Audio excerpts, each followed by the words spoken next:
I don't know.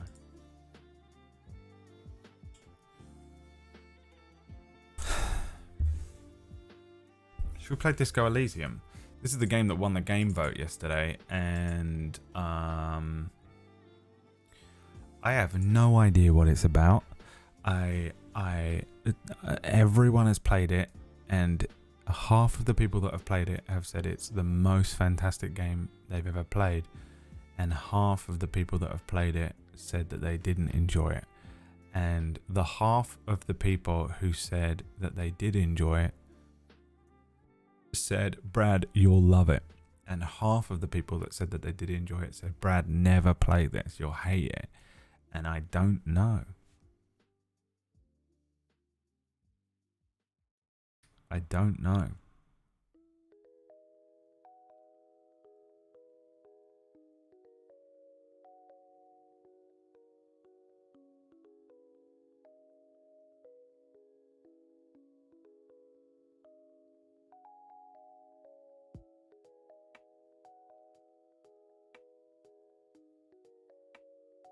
Do you trust the people that say you'll hate it? I don't trust anyone anymore. You couldn't name a single person on this planet that I can honestly say I trust.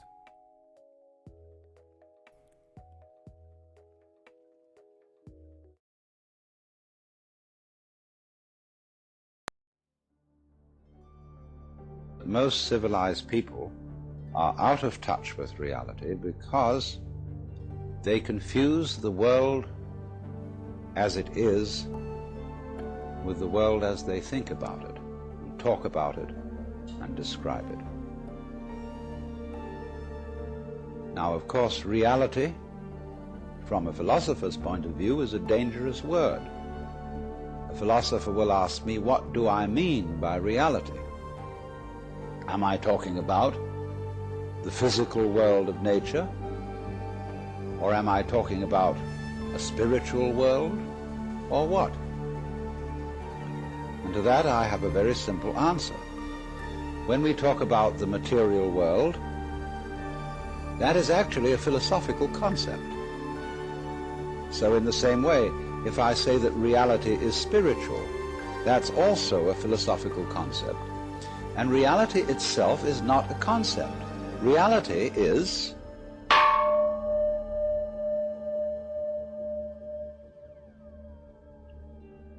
and we won't give it a name.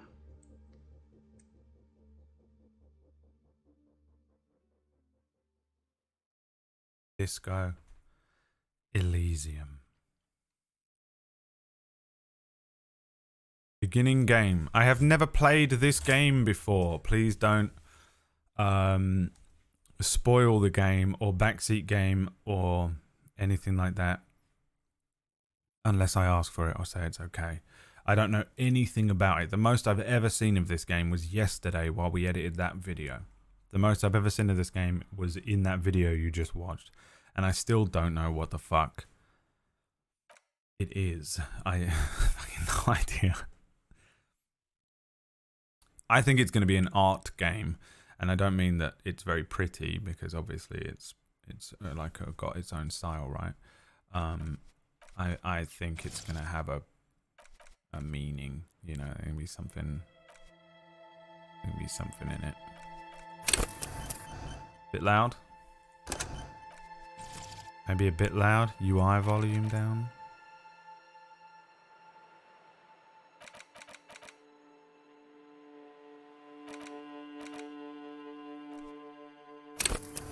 Fuck it, we'll see. Select archetype. Oh, Jesus. Okay. What the fuck does this mean? Create your own. Alright, hold on. Thinker. Extremely intelligent. Very bad with people. Knows interesting facts. Comes up with original ideas. Sensitive. Very psychological. A magnetic personality but unstable. Might begin to lose his mind. Physical. Extremely physical. Interacts with the world through his body. Gets things done but dumb as a rock. So this is int. Oh, here we go. Intellect. Your capacity to reason. Logic, encyclopedia, rhetoric, drama, conceptualization, visual calculus. What the fuck is this? Psyche, your power to influence yourself and others. Volition, inland empire, empathy, authority, suggestion, esprit de corps. What the hell does that mean? Physique, how well your body is built. Physical instrument, electrochemistry, endurance, half-light, pain threshold, shivers. Motorics, how well you move your body. Hand-eye coordination, perception, reaction speed, savoir-faire. I don't know what that is. Interface. Whenever there isn't a word for a French word and the French word is the word, I almost never know how to say it. Interfacing, composure. Jesus. What the hell is Inland Empire? Doesn't tell me.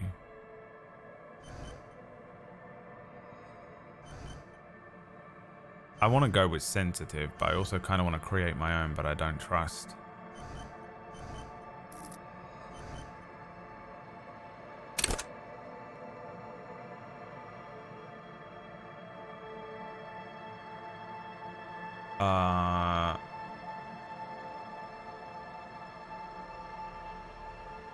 I don't like it. It's overwhelming me. I'm going with sensitive because this one's me. Very psychological. A magnetic personality but unstable. Might begin to lose his mind. Sounds perfect. We're going with that. The Furies are at home in the mirrors. It is their address. Even the clearest water, if deep enough, can drown. Alright. There is nothing. Only warm primordial blackness. Mythomatic doing an English accent. Your conscious ferments in it. No larger than a single grain of malt. You don't have to do anything anymore. This is the first thing they said in the game. Let me read it again. Ancient reptilian brain.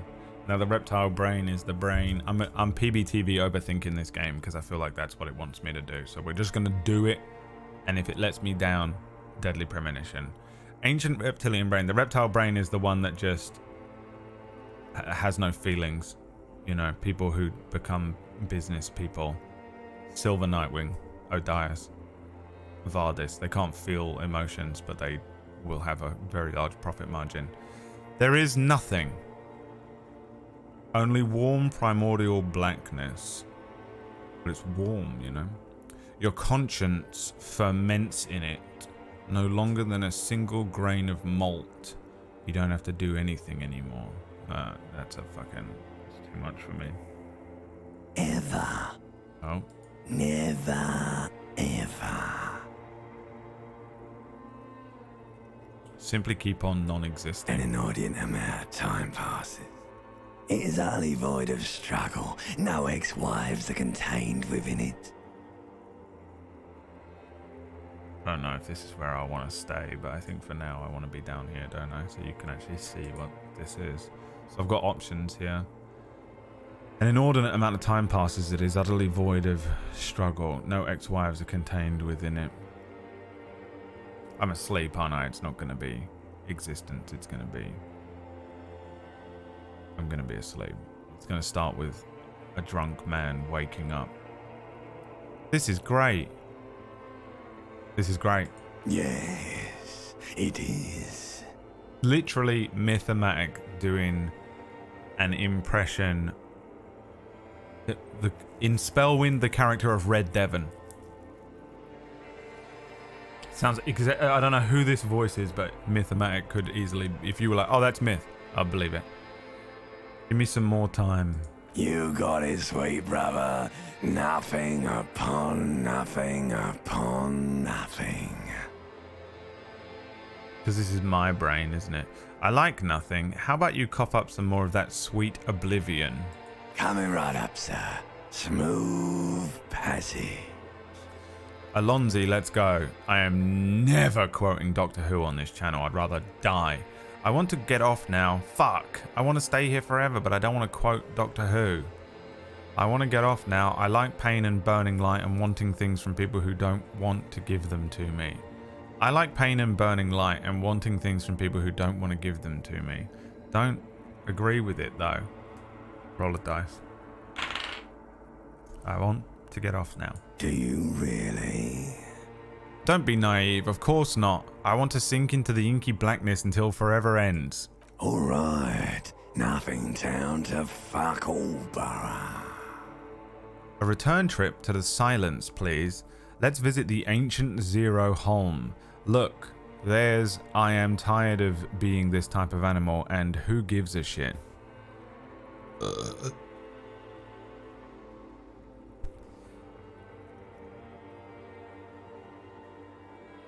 don't know what any of this means. I'm too dumb for this game, aren't I? Fuck! It's an intelligent game. It's not an interpretation game. It's not an art game. It's an intelligence game. No! The worst! Whack was right.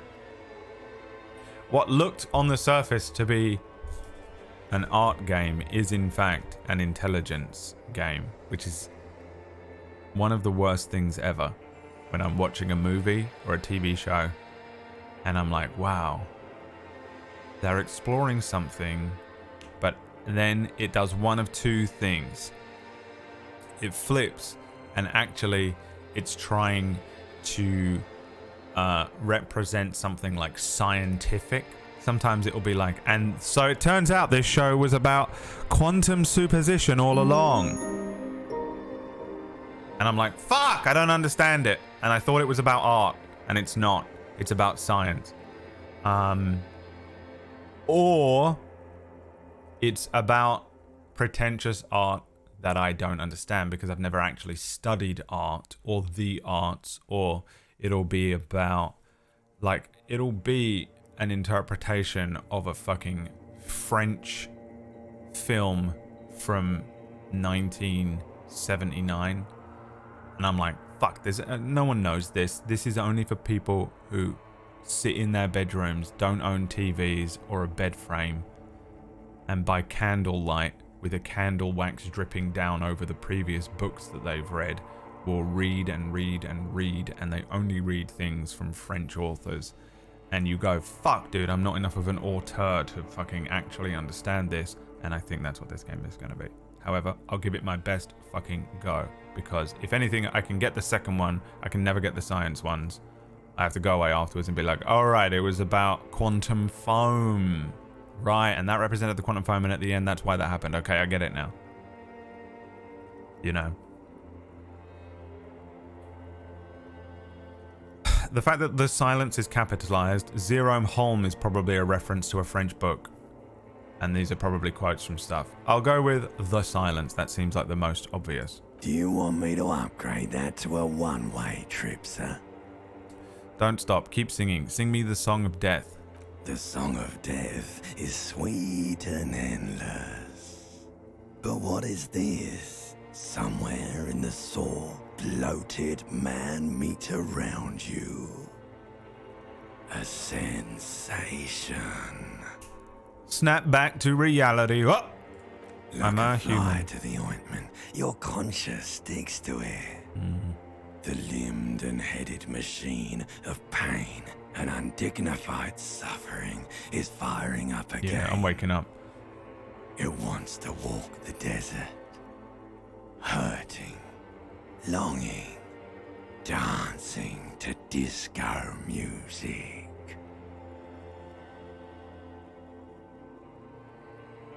Why is it called Disco Elysium? I didn't even question it. Now I'm wondering why it's called that. Elysium is like heaven, isn't it? Right? Isn't that like a Valhalla type heaven? It's one of theirs. Disco is going to be... Is this game going to be a commentary on... It's going to be a commentary on human consciousness versus capitalism. It's going to be set in a dystopian kind of weird setting where everyone is greed and you're trying to figure out where you belong with it, trapped, wedged between the people who have destroyed this world with their greed and the people who want to just dance, which is one of the most natural, freeing human consciousness experiences you can have. And even that will probably be... Even that has been commercialized, which is what disco music is, maybe. Something like that. You can take it. You're a champion. Mark my words. What?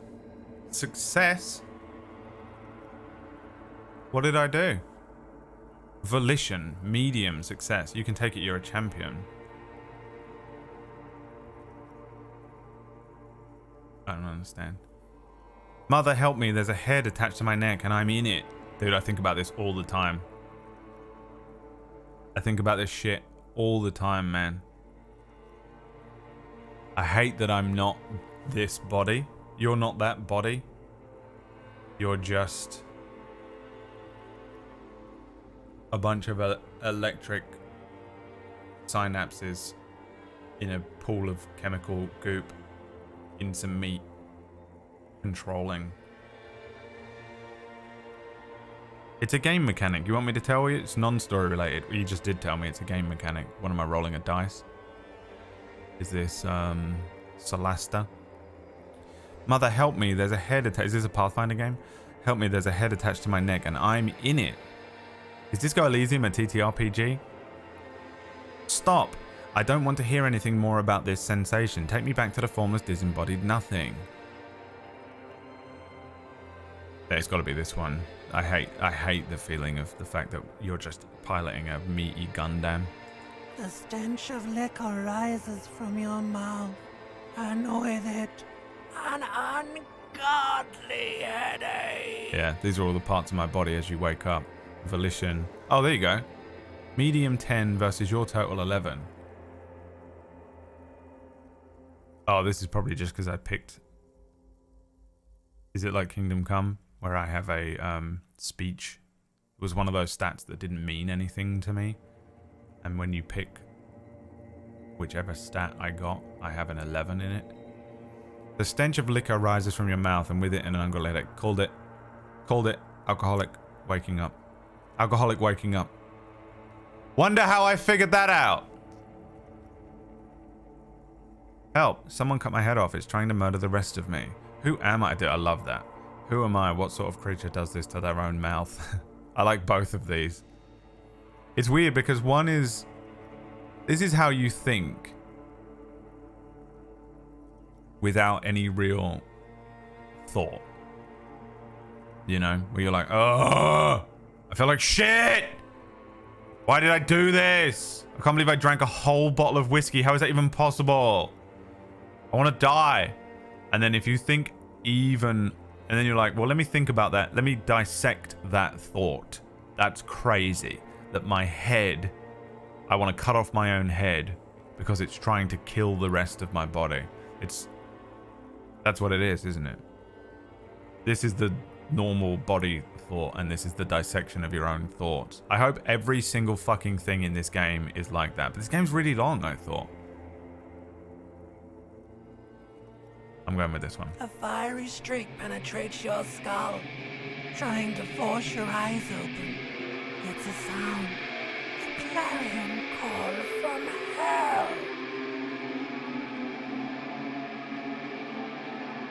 Maybe a doorbell or something. Here we go. Yeah. This is my old apartment. I used to live here. That's what it looked like. I'm not kidding at all. Now we know he kicked the door in because I saw it yesterday, and that's what's going on here. Oh, we actually move around. Do I move around with WASD or my mouse or what? Should I be using a controller? Or do I do the thing? Is it one of those click type games? You do move around. Alright. That's the bathroom door. What even is that? That looks like tobacco to me. It's my fucked up brain. What is that on there? My tie. I'm going to have to get dressed at some point, but I wouldn't do that. I wouldn't reach for the bottle either. Maybe I would actually. I probably would reach for the bottle. Oh, okay, we can do that. There's a shoe. There's something else. Let's have a bottle. Whatever the hair of the dog it.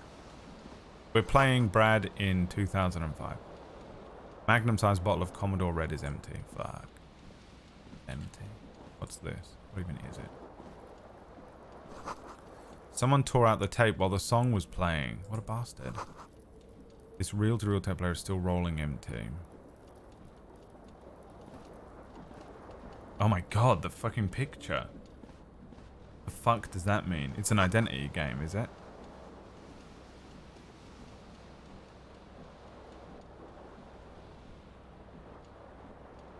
What does it mean?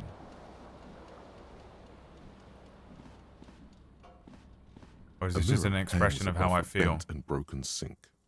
In a fierce discharge of masculine energy, someone has ripped half the faucet off. And this is the voice of the mirror? This is mental. I'm a drunk, aren't I? I'm gonna go fucking crazy. Hot water sprays from the base, and steam covers the mirror. You cannot see yourself, just the outline of a man. Is that Draconic? It sounds like him if he tried to make his voice really deep and masculine. Suddenly, you realize you have no memory of the face that awaits you there, underneath the soft vapor. You have no memory of the face that awaits you there. Really? Nothing? Wipe the mirror. I wonder if that's going to affect this. Wipe the mirror. As you I'm curious. slowly reach your hand towards the surface of the mirror. Abort. You clearly have not thought this through. You won't like what you see there, and you will never unbecome it. What the fuck is going on, man? Okay, easy. 8. Your total 12. Inland Empire, I have a score of 12. Okay. I don't even know when I'm going to be rolling this. And what does Inland Empire mean? Is that something I'm supposed to understand? Or is that something in the game? This is a fucking cool picture. I don't even know what this is or what it means, but I want to hang that on my wall. Can I buy that? I'm not kidding. I love shit that looks like this. I remember drawing something that looked like that when I was a kid, and I became obsessed with it, and I drew it over and over and over again until I got it right, but I couldn't get it right. And I remember thinking how crazy it is that the drawing was the thing, and this was what was happening inside my brain while I was trying to draw something that looked kind of like this. And I was getting frustrated because it was this. This was the part that was doing the drawing, but it was also the part that didn't like the drawing. This is fucking cool, man. Maybe this game is an art game. Look at that. These two fucking things. And by art, I mean literally a painting. Maybe it is an actual paint. I'm there thinking, what is this going to be? You know, a fucking French film. Is this going to be like 12 minutes? Or it's kind of an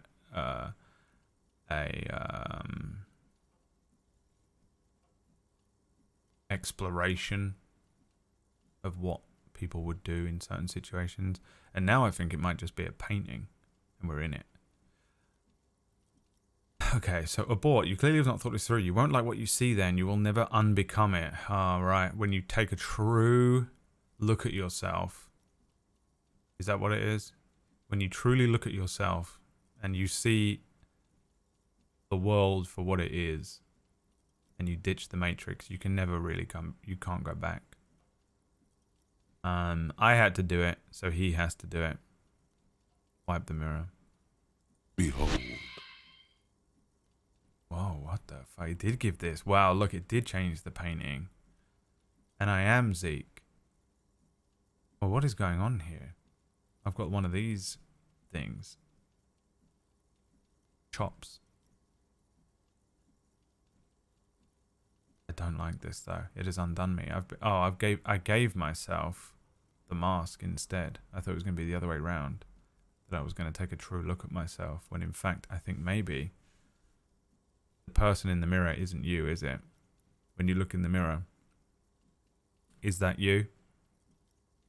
Or is you your consciousness stuck inside this fucking thing? I actually hate looking at myself in the mirror. You'll only ever see me glance at a mirror. I can't stare at my own eyeballs for too long because I start to fucking completely lose myself. Like, I will derealize the fuck out and stop existing for a little while, and it's fucking annoying. I can do the same with my own hands as well. If I stare at my own hands for long enough, I will vanish from this fucking planet. Oh, bro, they do have metal prints of them, whack. Dude, I'm buying that at the end of this game. Unless I hate the game, and then it just reminds me of a game that I hate. So far, it's cool, but this is fucking scary. I don't like this. This means I went from being... I don't know. You have no idea who this thing is, do you? Because it's your personality, it's your ego. How much of the ego is truly you? Dear Lord, help me. What is this? Of course I do. It's some kind of superstar. I think I'm a superstar. This is the face of a late-stage alcoholic. Too late. You clearly have rigor mortis on your face. Or wait, is that an expression? Are you trying to make an expression with that face? Why? I have no idea why it's there. It just is. That's not really true. I'm not making it. The face is making itself. Oh man, I'm not smart enough for this kind of level of psychology, but I like it. You know?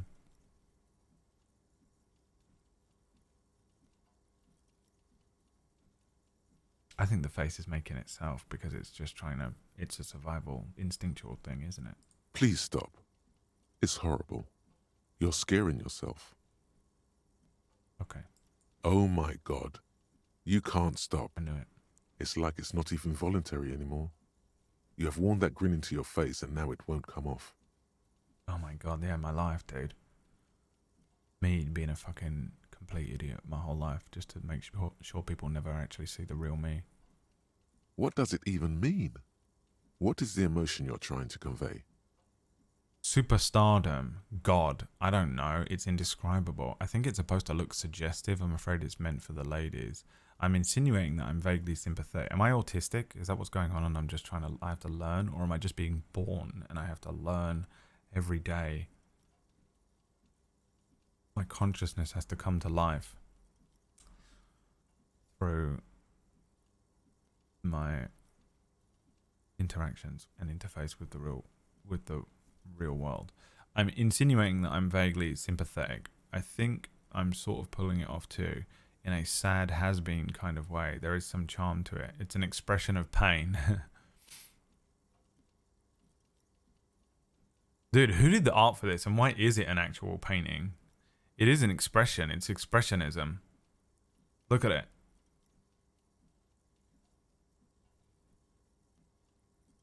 Let me just imagine this was in a fucking gallery right now. What would I be looking at? That's what's happening. I'm looking at a painting. And what does it mean?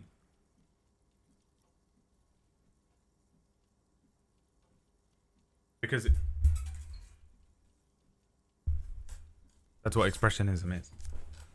Expressionism is, and I know this because it's one of the things I actually understand about real art because I'm such a massive fucking Kandinsky fan. I've got a Kandinsky there, I've got a Kandinsky there, and I've got a Kandinsky fucking there on my arm. And expressionism is when you are painting something, not necessarily, it doesn't have to be accurate to, like, when you're painting something, and it doesn't have to be accurate to what you're seeing.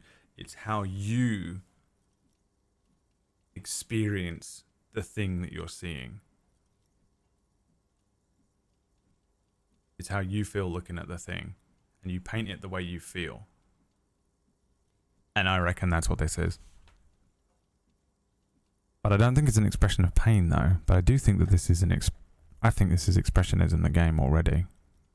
I'm just throwing theories out there. Don't fucking correct me or answer my questions. I just want at the end of the game to go, wow, I was so painfully wrong, or holy shit, I nailed it in 5 minutes. Look at me, I'm a superstar. I'm great, I'm amazing, I'm special. My ego needs that. The irony that my ego needs that.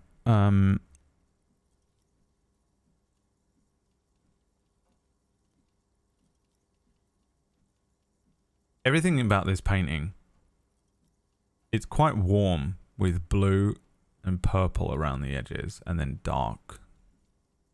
There's like, this whole game is vignetted. We knew that when we watched it yesterday. The redness to his nose, the pinkness of his ears, but that eye there looks like pain to me. That one eye. It's not a real smile, is it? Neither is that one.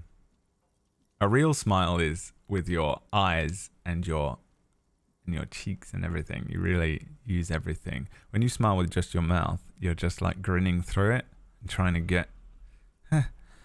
Maybe it is pain. I'm overthinking. Oh no.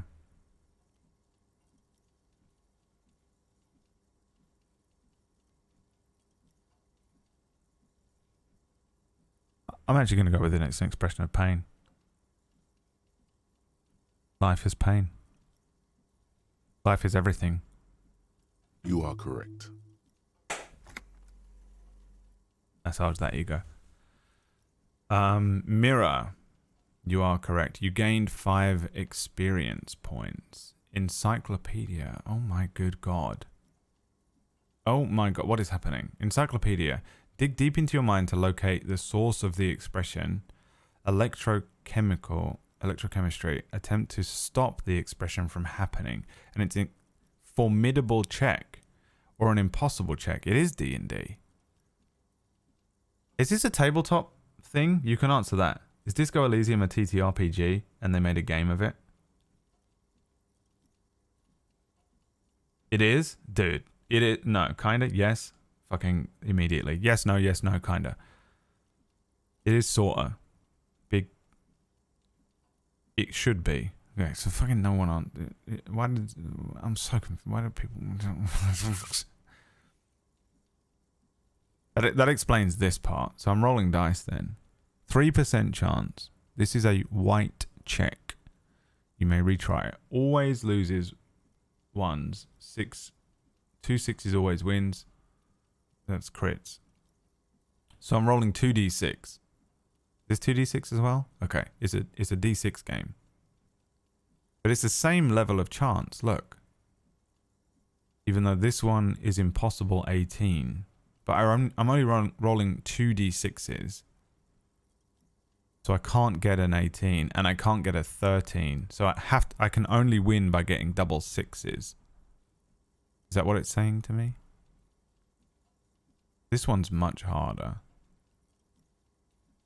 Locate the source of the expression. Attempt to stop the expression from happening. Well, locating the source of the expression is EMDR. Attempt to stop the expression from happening is, I guess, just closing a door and pretending it doesn't happen. So I think I'd probably go with this one, even though I'm probably going to fail. Like the rest of you, it comes from a bad place. Oh, it was a 5 and a 3? In the past. That's all you know for now. Look at this. A face, a book, brain.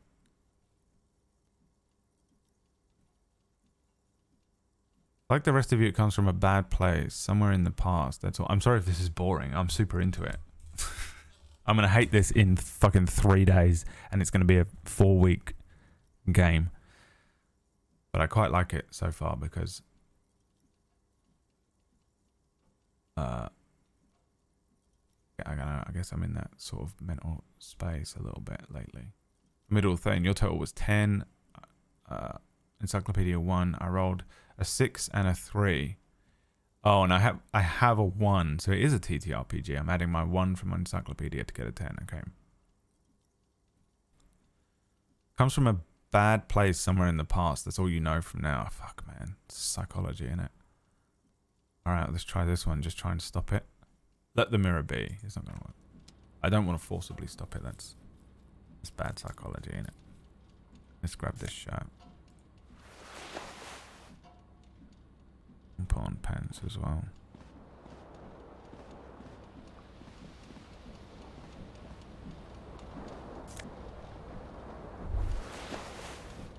Flare cut trousers. This is giving me stats. You hear a jingle. Keys are clinking in the pocket of your flare cut pants. Look.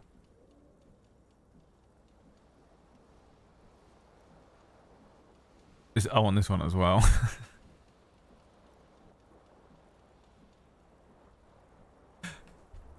Bro, I needed one of these to be, you know, this is it.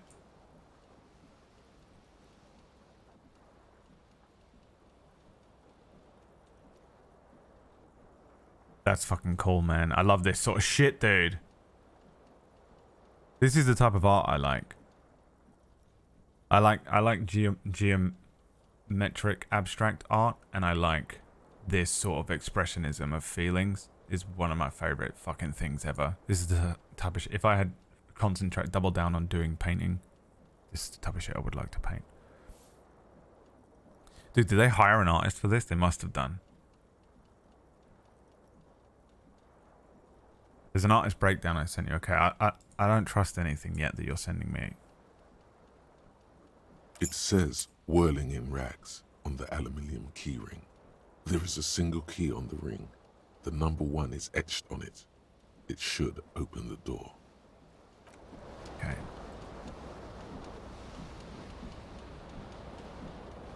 This fan has 2 chain pull switches. One ends in a tiny fan, the other in a light bulb. A truly horrific necktie has somehow attached itself to one of the blades. Or has it been consigned there as punishment?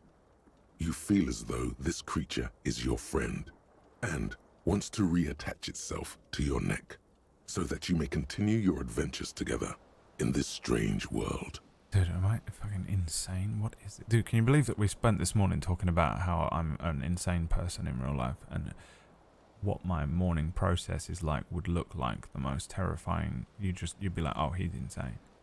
We thought Brad was pretty normal, but he's completely insane. And now we're playing this. Did not expect this at all. Oh, I wish I knew what that meant. Savoir-faire. 10 I've got to beat, so really it's... Right. I don't know what that means.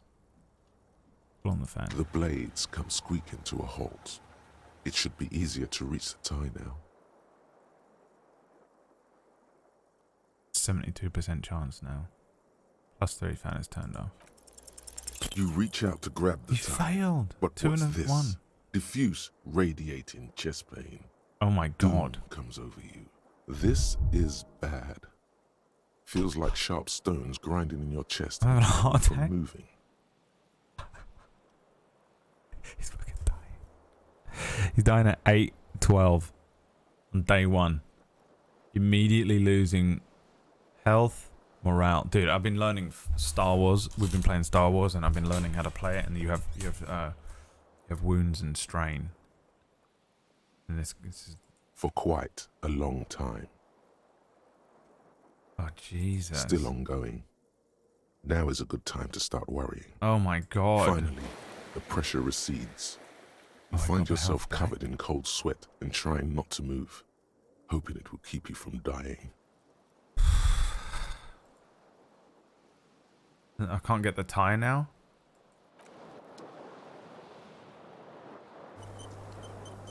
Did what I saved.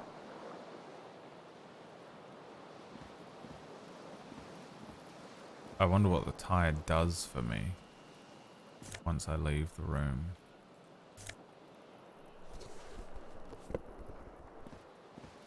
I'm not going to wear it, are we? So, part of my little portrait down here.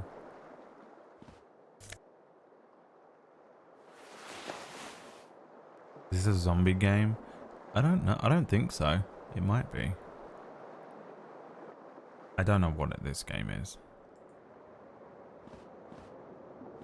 It seems to be an expressionist game. The window stands broken in its frame. With really cool Cold art. wind blows in. Visual calculus.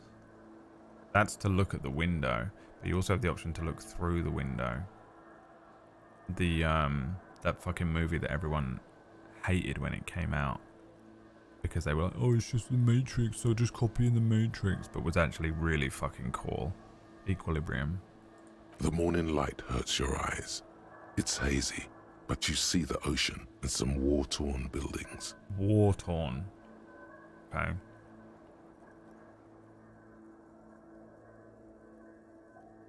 I thought this was going to be in the 70s based on like what he was wearing. The fact that it's disco and these are on the walls.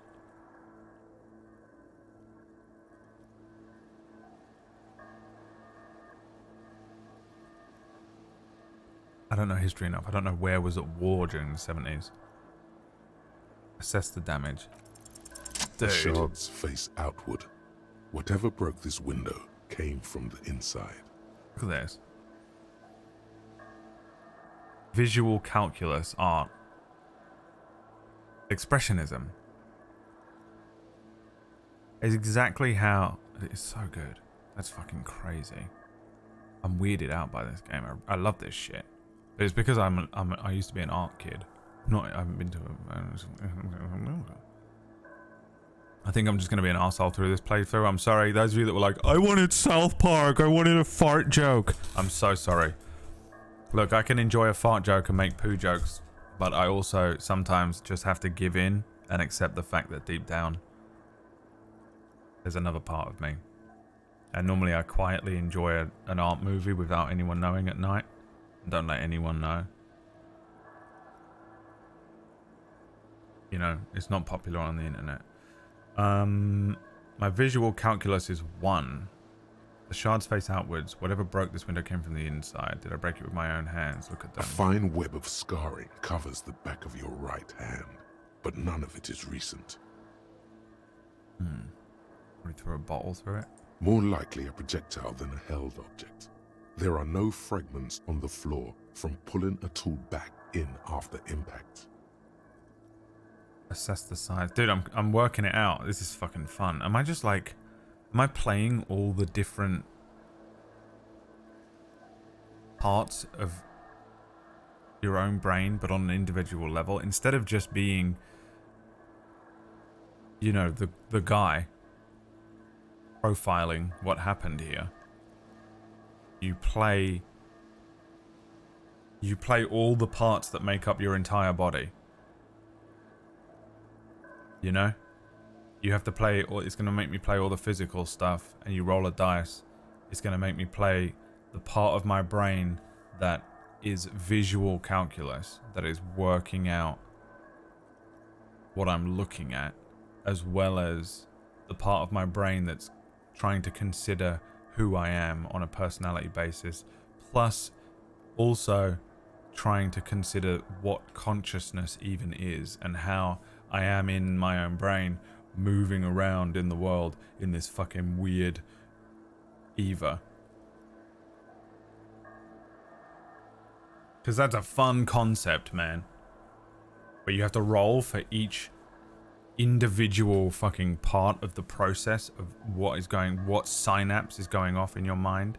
That's fucking weird, dude. I love it and hate it at the same time. It seems so smart, and I'm too stupid to play stuff like this. It is too large for a bullet, yet too small for a piece of furniture. You're looking for something heavy and larger than your fist. See, we just look at stuff.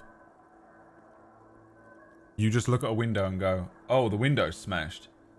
And then you go, well, there's no glass on the floor, so it was smashed from the inside. So, and like based on the window, it's probably just a brick. You know? You don't question what that is that's doing that. Visual calculus. I didn't even know what that meant until now, if that's what it's called.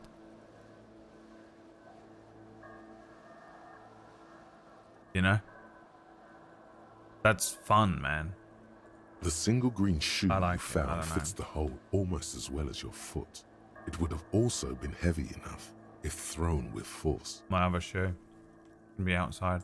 Congratulations. You smashed the window with your own shoe. Now you only have one. If you're lucky, you could still find the other one on the balcony outside. The door to it should be outside your room. Maybe it wasn't me. Pointless question. I should go and get that shoe.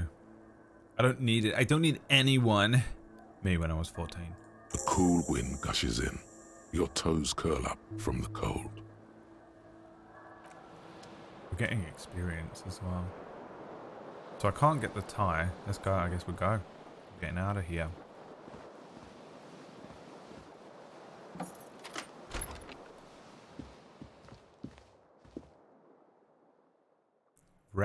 Revachol. Zone of control. 0 degrees centigrade. Black ice warning. Huh? Chesterpral. -9 degrees centigrade. Overcast. That's the radio. There's something on the table. I'll take the money. Iguanas. -4 degrees centigrade. Bad road conditions. Where is this? Revachol sounds like Vasa. This is Eastern Europe somewhere.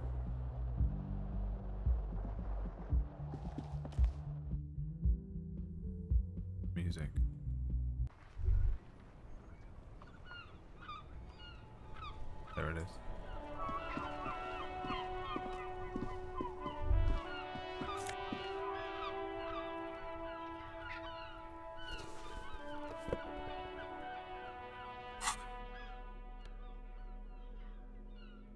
Bonuses from items. Conceptual art. Dude, look at that fucking artwork.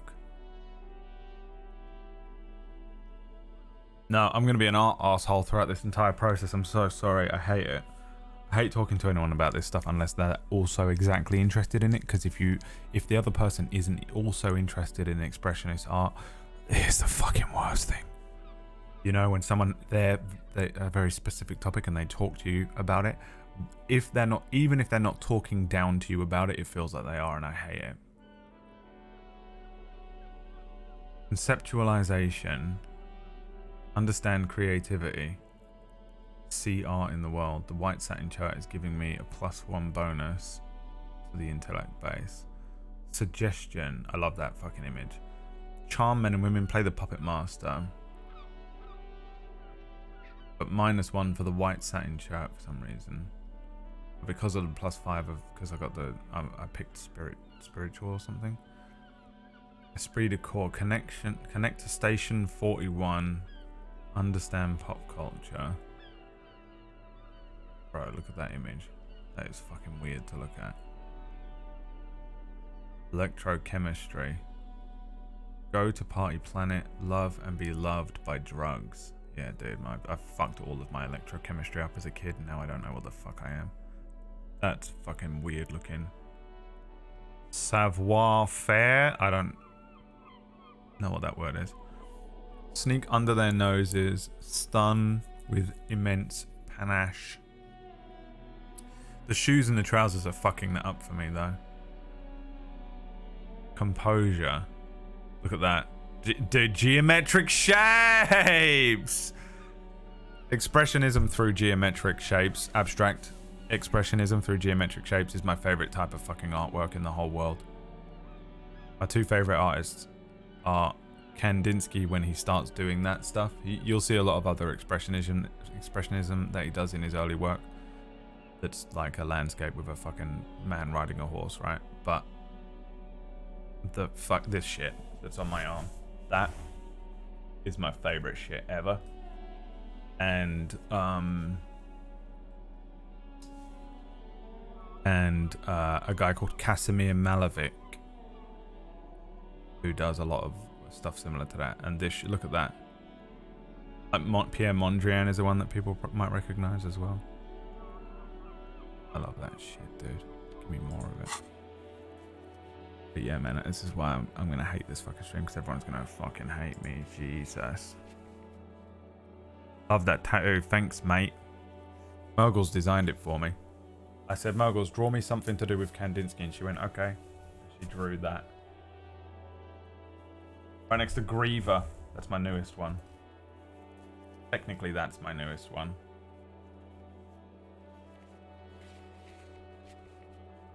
But yeah, I'm so into this kind of artwork. I'm sad Murgs isn't here. Where is she? Is she in here? Oh, I know what she's fucking... She seems like maybe my only friend who I could ever talk to about this. Nice hipster tattoo. Yeah, well, what have you got a tattoo of? You basic bitch. You probably got a tramp stamp of a bow with a rose on it or something. Says the guy with the tribal tattoo. Did the hand tattoo get messed up by the burn? No, it didn't. Thank fucking God. It's funny because the burn on my finger is still there. It would be really fucking hard to see. You would never see it, but you can. It's still pink. You got a basic bitch whale tattoo? Of course you have. Told ya. Find your other shoe, which I did. Okay, cool. There they both are. Two identical shoes. Both copiously green and indiscriminately snakeskin, reunited on your feet. How do they fit? Good, they're balanced, comfy. Feels like the only good thing about you right now, truth be told. Feeling of a good shoe. There's nothing worse than new shoes. But there's nothing better than shoes that fit your feet perfectly. Is there any worse feeling than when you know deep down you have to get rid of the shoes that you've been wearing for years? You know?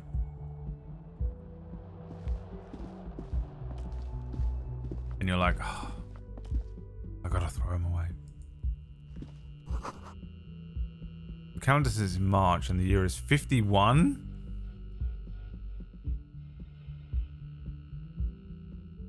People were wearing clothes like this in 50s? No, what the fuck?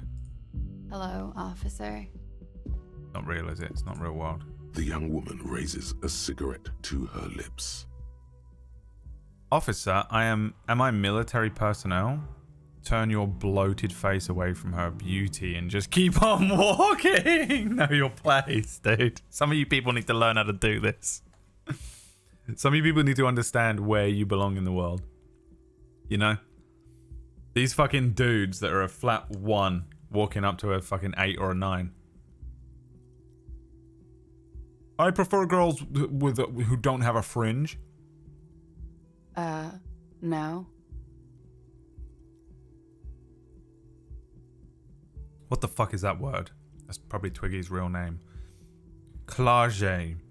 Miss Orange Disco Dancer. I said, officer, am I military personnel? She said, no. She seems perplexed by your question.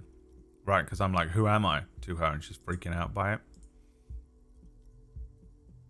There's only one solution to this. Oh, authority, You're a look at that. businessman.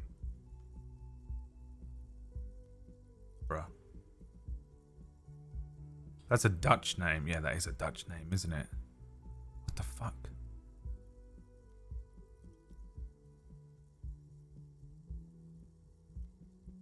I'm not in the real world. It's going to be some sort of fucked up world that he's created in his head. Maybe we're still asleep. No? Then why did you call me officer? Because you're a police officer, sir. Are you sure? Are you sure? I want to live like common people. You're shitting me. Goddamn right I'm a policeman, and don't you forget it. Okay, cool. I won't. Talking to a 10. Trying to have a conversation with someone who knows that she has no interest in you at all whatsoever. She means it. She wouldn't defy authority, however sweaty and bloated it may look. My rule was that if I could make them laugh, I win.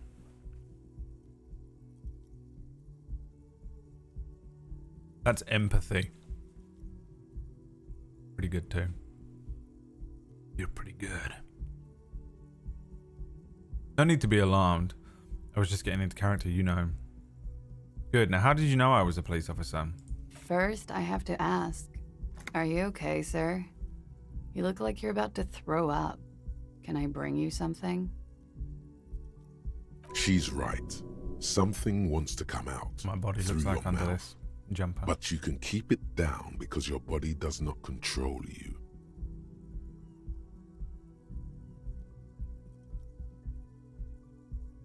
Do you need to be able to see the time and day stuff? Should I be up here?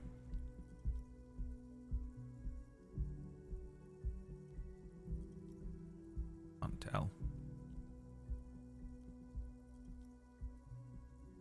So this was an endurance check. Succeeded on a 10.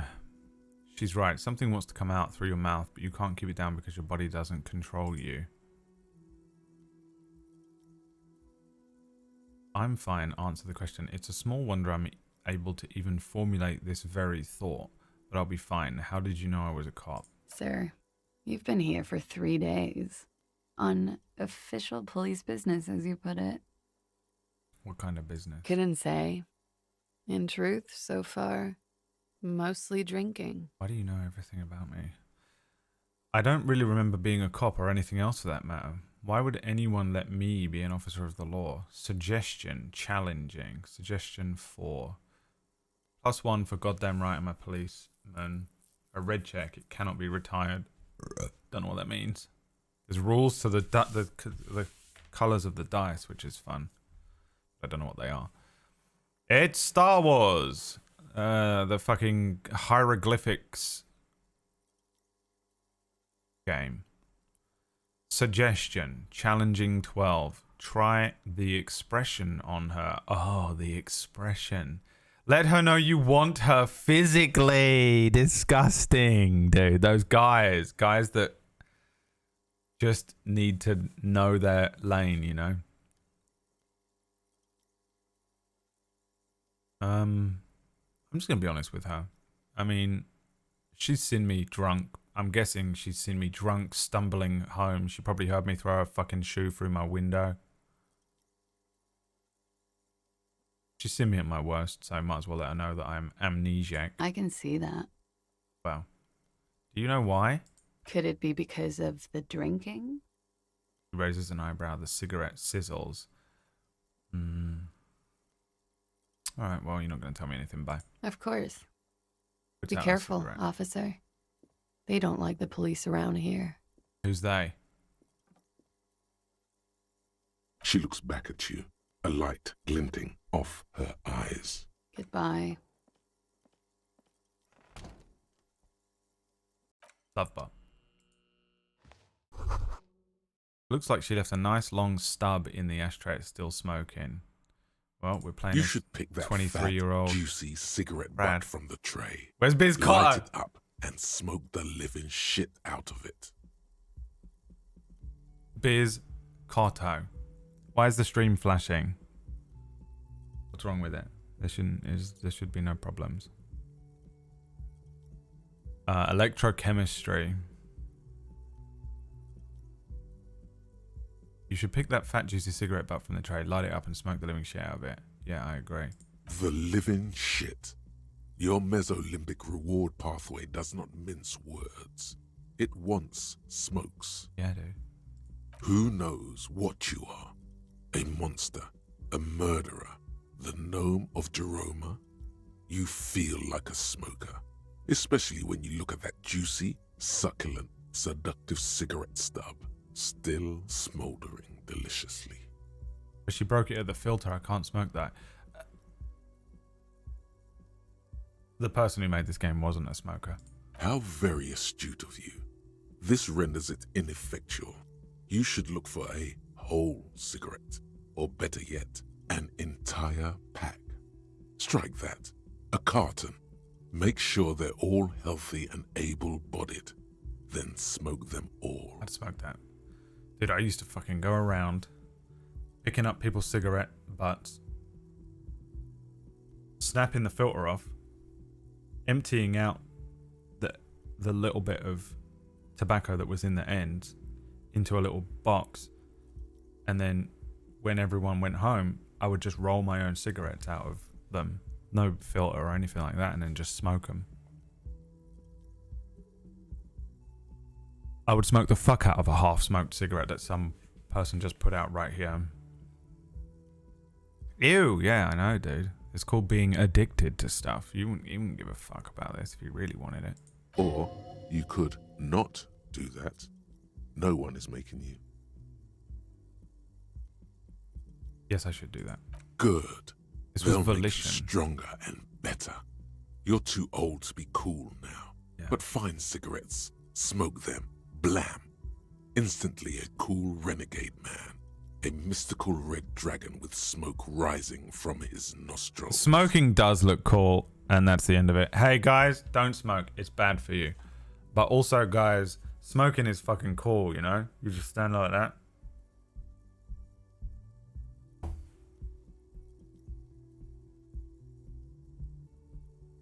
Dude, you look fucking cool, and that's the end of it. There's a massive downside. You'll die. Painfully and slowly. Plus, smoking them gives massive bonuses. Fuck yeah. Like, cancer cells. This music, is it actually playing, I wonder? Or if it's just in the game. What's that? Let's go around here. Have a look at this thing.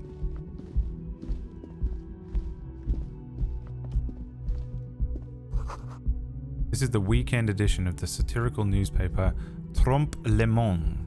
Why is everything French in this game?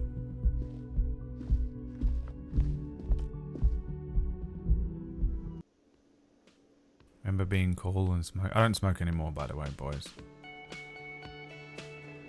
I used to smoke. I'm a different person now. I'm not who I used to be. What's on the menu? What the fuck is that? You got an eagle? Speakers connected to the radio. The music seasoned with static. A big old karaoke mic just waiting for someone to sing into it. This is where the lyrics You should be. totally sing karaoke here. The first chance you get. Okay. Your emotions need to be I love expressed. this so much. People need to know your vast, oceanic soul. My soul is immense. My soul is moderate, normal sized. My soul is puny. My soul's cubic content is obscured by the hangover. Discard thought. What does 23... We're playing this as 23-year-old Brad, but he grew up and didn't change. Hey, like most of you.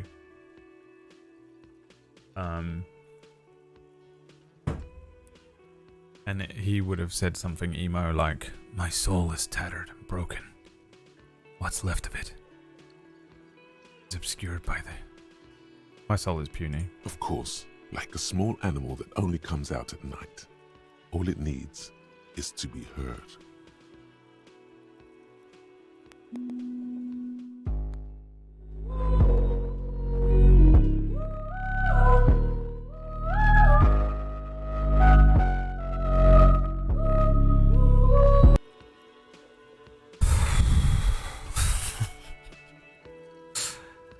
People just want to be heard, man. I played Death Stranding yesterday, Brad, and it was really fun, even though I'm too dumb to understand the weird story. Well, you also missed half of it as well. I was watching you play it. You were answering chat during the most important parts that happened every time. There's a bit right at the beginning of Death Stranding where, to explain to you what the rain does when it falls down, he puts his hand out to pick up a picture, and a drop of rain hits his hand, and that little small part of his hand ages dramatically and quickly. And he looks at it. And Lollip was like, oh my god, thank you so much for the bits, guys. I love you guys so much. Thank you so much for the sub. Oh my god, 20 resubs. Thank you so much for the 20 gift subs. Oh my god, that's so great. Oh my god, I love you so much. Thank you so much. Don't forget to check out my website, guys. It's so great. And then she turned back and went, What does that... Why is he staring at that scar in his hand? What is that scar about? And I was like, okay, cool, well. She has the gall to come in here and be like, I don't understand the story. I'll be honest with you though, the story in that game is fucking insane.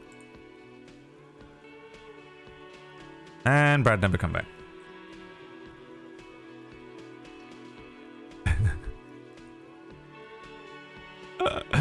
I don't know why you come in here. You know, the toxic cloud of this stream. All right. Through a PA system. Yeah, hysterical. Hysterical, dude. Me on stream. Me on stream. My soul needs to be heard for a fucking Twitch stream when no one has ever heard me say a single fucking thing I've ever said. By other people. Yeah. Whether they like it or not. Ooh. Ram it up their ears, says your adrenaline gland. Wow. Violently express yourself. Holy shit, dude. Yeah, this is probably younger Brad. Like I said the other day, I'm glad that I was older by the time I was being validated by strangers on the internet. Wow, dude. So he Half-Light. He suddenly...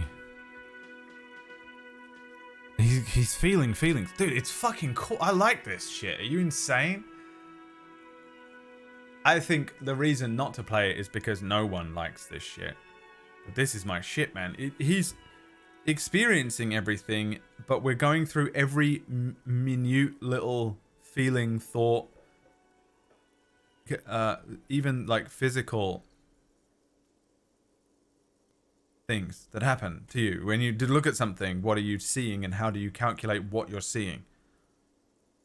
When you think about singing a song, why do you want to sing a song in front of everyone? Because you want attention. And then what comes up? What feeling comes up with that? It's fucking cool, man. I've been doing EMDR therapy for years as well, so it's just a fucking... the psychology element is so cool, but it's also doing it on a scientific level, right? Because it's looking at all the visual calculus shit.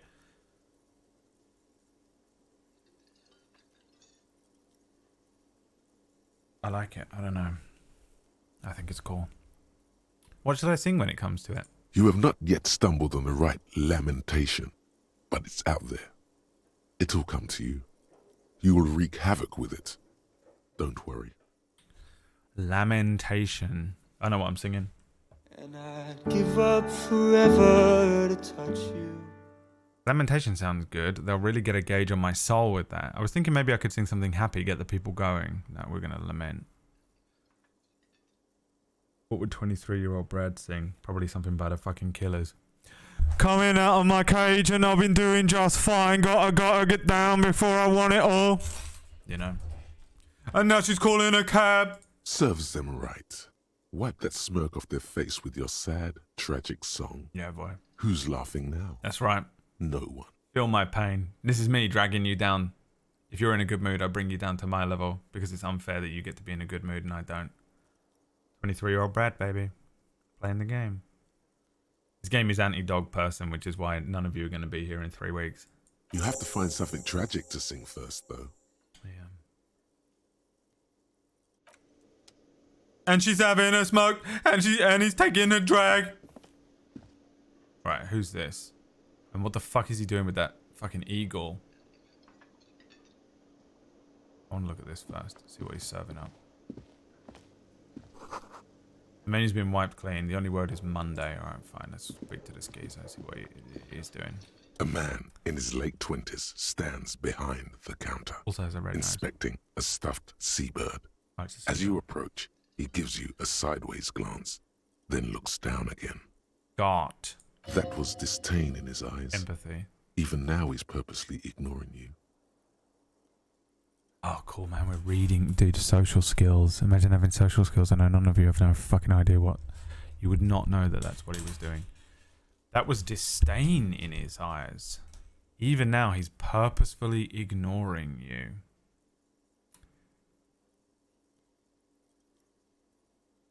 What would 23-year-old Brad do? Probably the same thing I'd do now. I'd be annoying. I'd look at his stuffed bird. A competent work of taxidermy. The white and brown seabird lies among piles of coasters and drying mugs. One of its wings broken.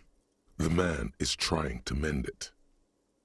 Looks like the bird was ripped off the shield that was used to mount it, most likely on a wall. Something about it makes you feel bitter. Just being annoying. What happened to the bird? Look, your buddy is over there. He looks at the doors where a man in a bomber jacket is tapping his foot on the floor. Why don't you go Drug and dealer. talk to him, okay? You and he were buddies, weren't you? Well, if you wish to be buddies again, I won't stand in your way. What do you mean, my buddy? I'm a cop and I talk to whomever I please, dude. I'm gonna do it. If I was a cop, just constantly. I'm a cop. I can do whatever I want. I'd become an American cop instantly. He pretends not to hear you, concentrating on the bird instead. All right, fuck you. But one day I'm gonna fuck with you, man.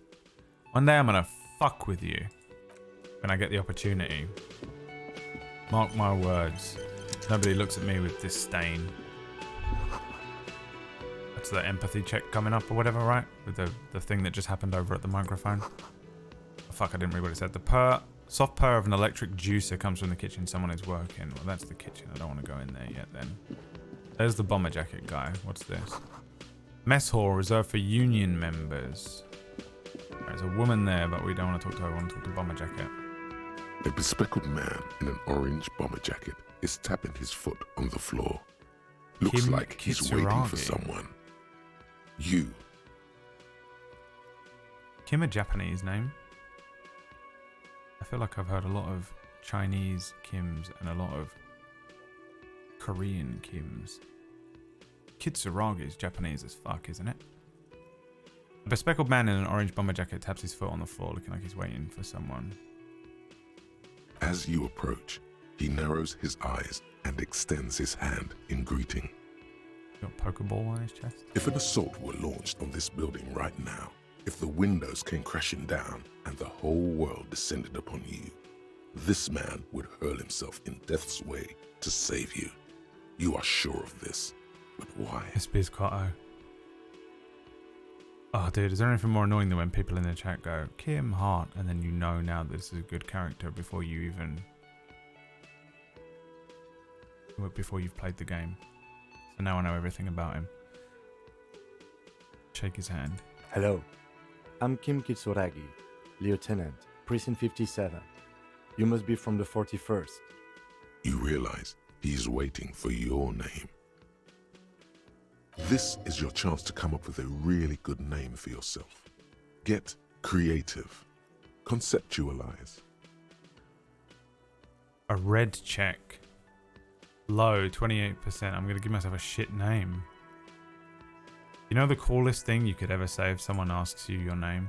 I don't really know my name. Okay then. It looks like we had a little scheduling error on Sunday. Saturday too, actually. Have you had time to talk to the manager here? You mean him? Nod towards the cafeteria manager. Yeah, I just talked to him. No, I haven't. There must be some kind of misunderstanding. You're taking me for someone else. I'll just say that top one. If you don't mind, we should talk to him again. Ask him for a rundown of the area. Now that I'm here as well. I understand the scene is out back, right? It also wouldn't hurt to assure him the police are finally here. In full force, I mean. Have you mapped out the initial interviews? Yes, the police. I'm aware I'm a policeman. Right. And the interviews? Perhaps his foot more out of habit than impatience. What interviews? At the 57th, we like to prepare an initial list of persons of interest, and then just skim the surface. Prepare the field, get to know the players. You don't do that? Maybe it's not an inter-district practice. I haven't. Okay, we'll have time for that after we take a look at the coroner's case. Have you removed the dead body from the tree? Dead body? Mm-hmm. No. So, the body is still in the tree. This is the first time you detect a weariness in the lieutenant's voice. It is obvious he would have preferred for the body to no longer be in the tree.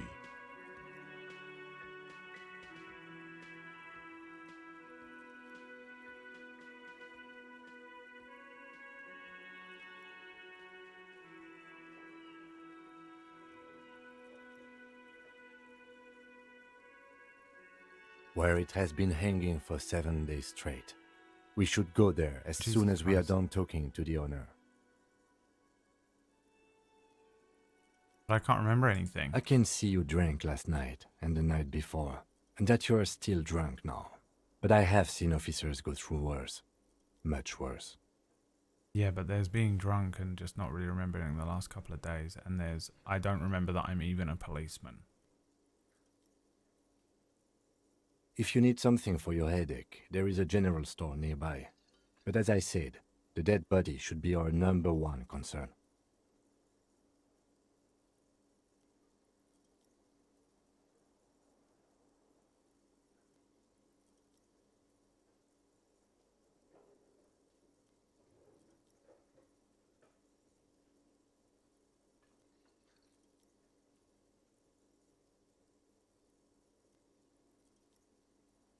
One second.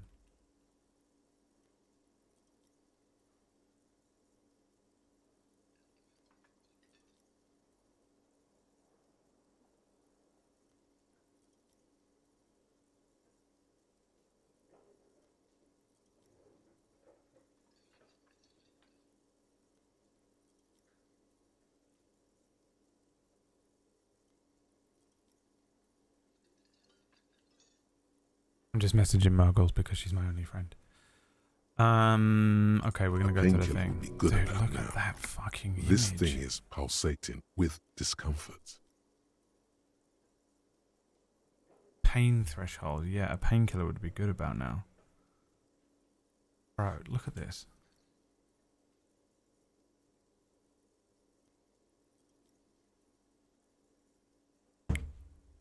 The best cure for a headache is, of course, morphine. Yep. They won't have that. So cigarettes will have to do. Yeah.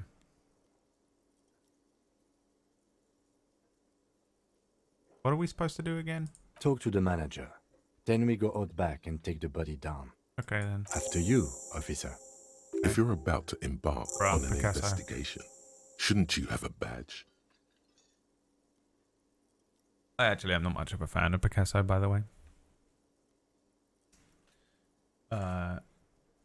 Even though one could argue he is maybe the most famous and is also potentially an expressionist, or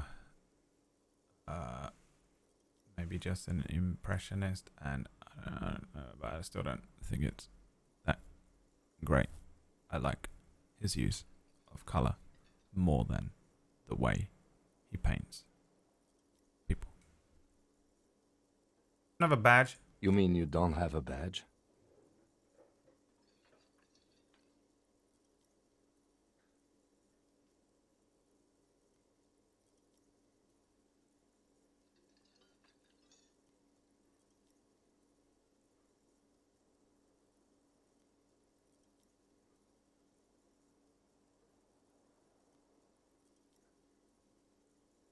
It wasn't on me when I woke up. Losing your identification card is a serious matter.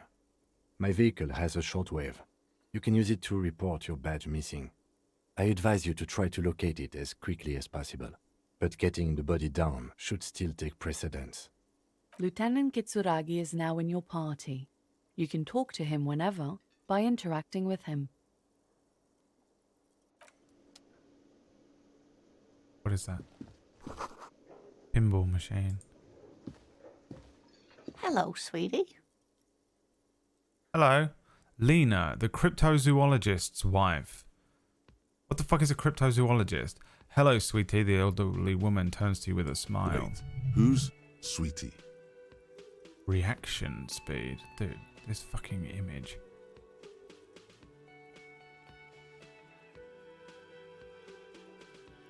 Why, you are, officer. Maybe I am. And have you found anyone to be sweet to? No, I'm done with mating rituals this time around. 23-year-old me would say that. I don't know, wink. Maybe I have. Try and flirt with the old woman. I had once, winked twice, but then I lost her. 36-year-old Brad. I don't really want to talk about that right now. I would say I'm done with mating rituals. The mating rituals aren't the good part, sweetie. I know it's none of my business, but you look like you need someone to take care of you. Well, not pain. I suppose all of us do at one time or another. I don't know what I'd do without Morel. NFT? Yeah, that's what I thought when I read the word cryptozoologist, and I'm too fucked up by the modern world. You must forgive me. I'm getting so scatterbrained. I don't even remember who I I am. completely forgot to introduce myself. She slaps herself on the forehead. I'm Lena. My husband Morel and I are staying with our friend Gary just down the street, but Gary! I come here for tea when they're away. Her eyes glitter over the rims of her glasses as she looks up, smiling. This Lena is wacky enough for the Motley Crew. Hire her on the spot. What? You seem to be in a chair. How'd you like to roll with me? Imagine that being the third thing you ever said to someone in a wheelchair. I don't know if you've noticed, but I don't know where I am or what I'm doing or anything. Yes, officer. You look rather dazed. Like a stunned fox. But surely things can't be that bad. Her eyes follow your movements with some She concern. won't judge you, no matter what you say. Suggestion.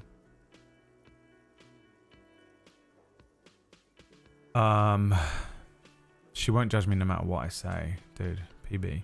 I drank so hard, I forgot literally everything. I hope you're right. I hope you're right. Yeah, I'm blowing this whole thing out of proportion together. I'm going to tell her. Oh my. I drank. You know where we are, right? The Whirling Rags Inn cafeteria. It's on my keys. I don't really know. Some seedy hotel. A war zone at the edge of the world. We're dead. Haunting each other. We're ghosts. I wonder if that's the truth. Just being thrown in casually at the beginning of the game. That's right.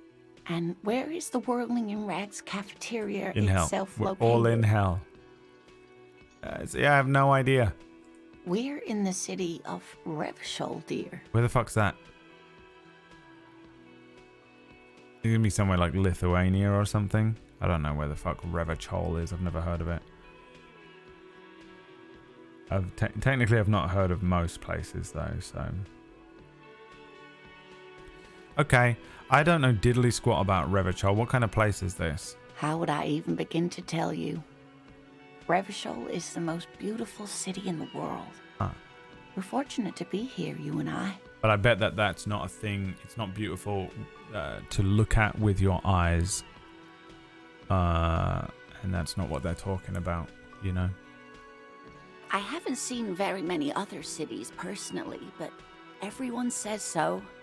Revachol is a rare jewel. This city used to rule the world, Oh. though it has seen better days. There's a pause as she studies your expression. You must look quite lost. I mean, I am, but what does that mean? Like it's part of the Ottoman Empire or some shit? Speaking of history, you know what year it is. Yes? It's 51. It's the year 973. All I know is we are approaching the end times. It's a bad year in my late 40s, 50s. I don't know how old I am. I don't think it's the spring, though. The year is 51, but it's not spring, is it? Because it's like fucking 0 degrees. That's right, dear. Oh, it is spring. How Cool. splendid. It's just fucking Here, freezing where we are. take this pen. Knowledge should always be rewarded. Thank you so much. Her relief is palpable.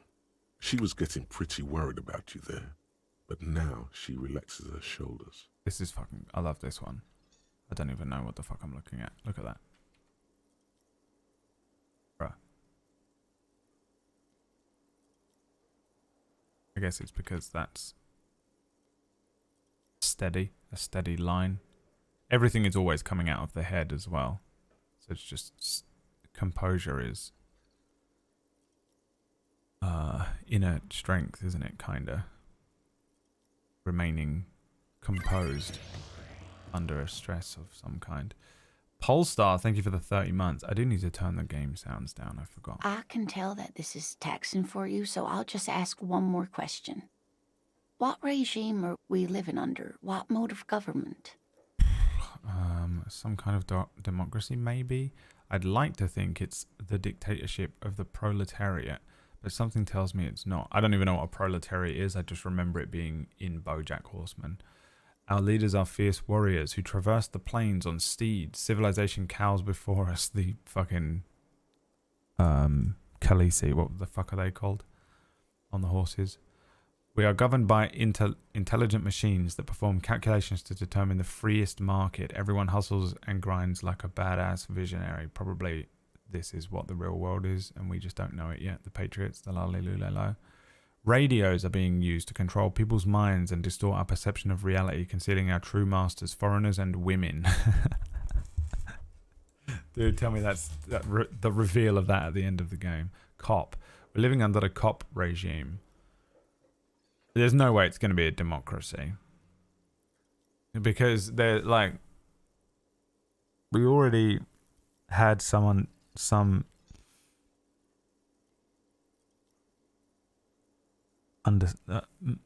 it's called Disco Elysium. Okay? Why is it called Disco Elysium? Well, the only reason it could possibly be called Disco Elysium is... The fields of Elysium is basically like a heaven, isn't it? And disco is a representation of dancing and freedom. This is what I think it is. Okay? Don't answer me.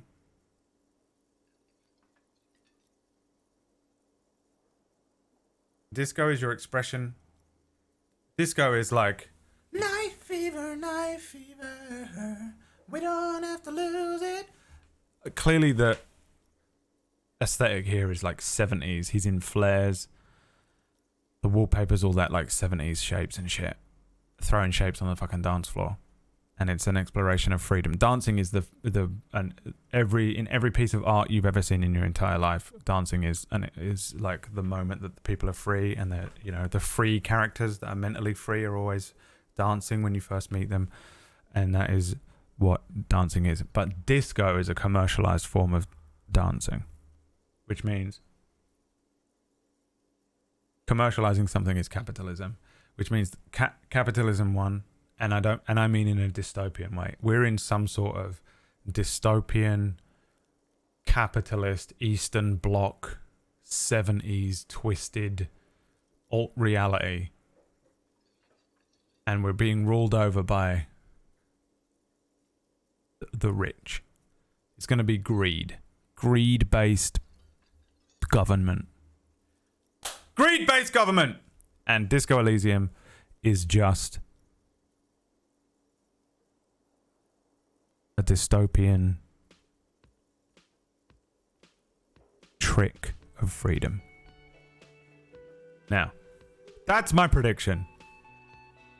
And it's not on here, so I don't know what proletariat means.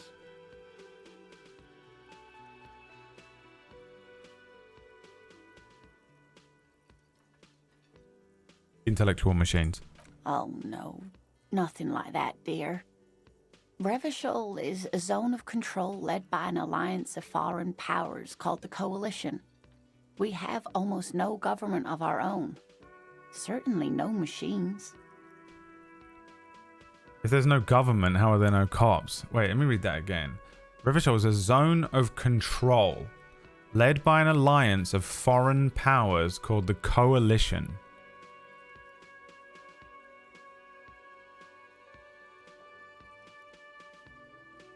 It's post-apocalyptic then, is it? There's no government, how come there are cops? Oh dear, this is Because we're in troubling. a zone of control. You really ought to know that, being one yourself. Control there aren't is any a- cops in Revachol, not in the traditional sense. The status of law enforcement has been a complicated matter since the revolution. What was the revolution? But we should stop for today, sweetie. God damn You it. look like you need a break. Besides, I'm not the best person to explain the big things to anyone. I don't know, you've been doing a good job. She's scared now. She's realized you really are brain damaged. Oh, dude. What did I say?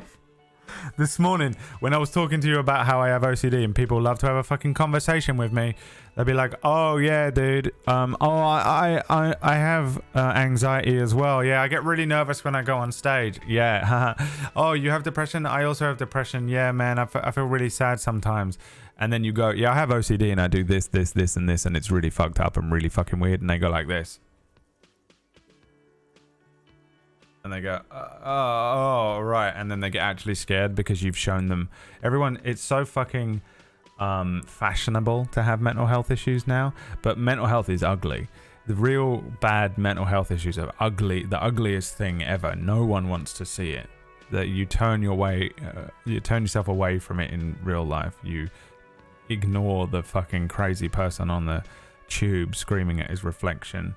You walk into someone's house, it stinks of fucking piss, and they've got fucking McDonald's wrappers everywhere. You know, no one and everyone recoils in horror at the real mental health issues out there. This is it, man.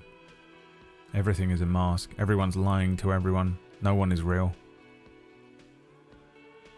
So what's this revolution? Defeat, I'm afraid. Ah. The people of this archipelago tried to build something new, something different. Mm-hmm.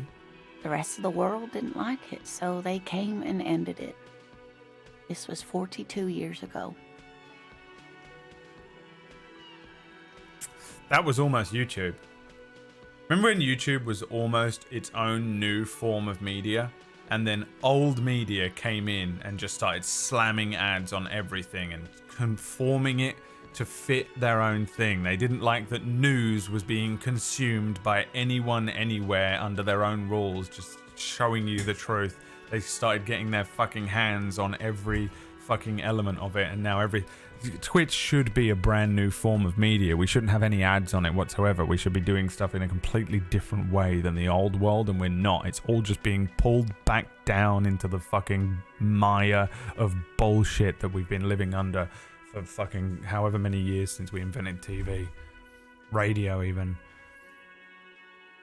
But I'm a cop. Whatever. It hasn't stopped me. There he is. Of course, sweetie. I really don't know how to explain it better. It's all Maya's fault. I'm just a poor woman, she thinks. What do I know of these things? And how can I help you? Dude, I love this shit. I love that it explores the between thought. You know? It explore like you see something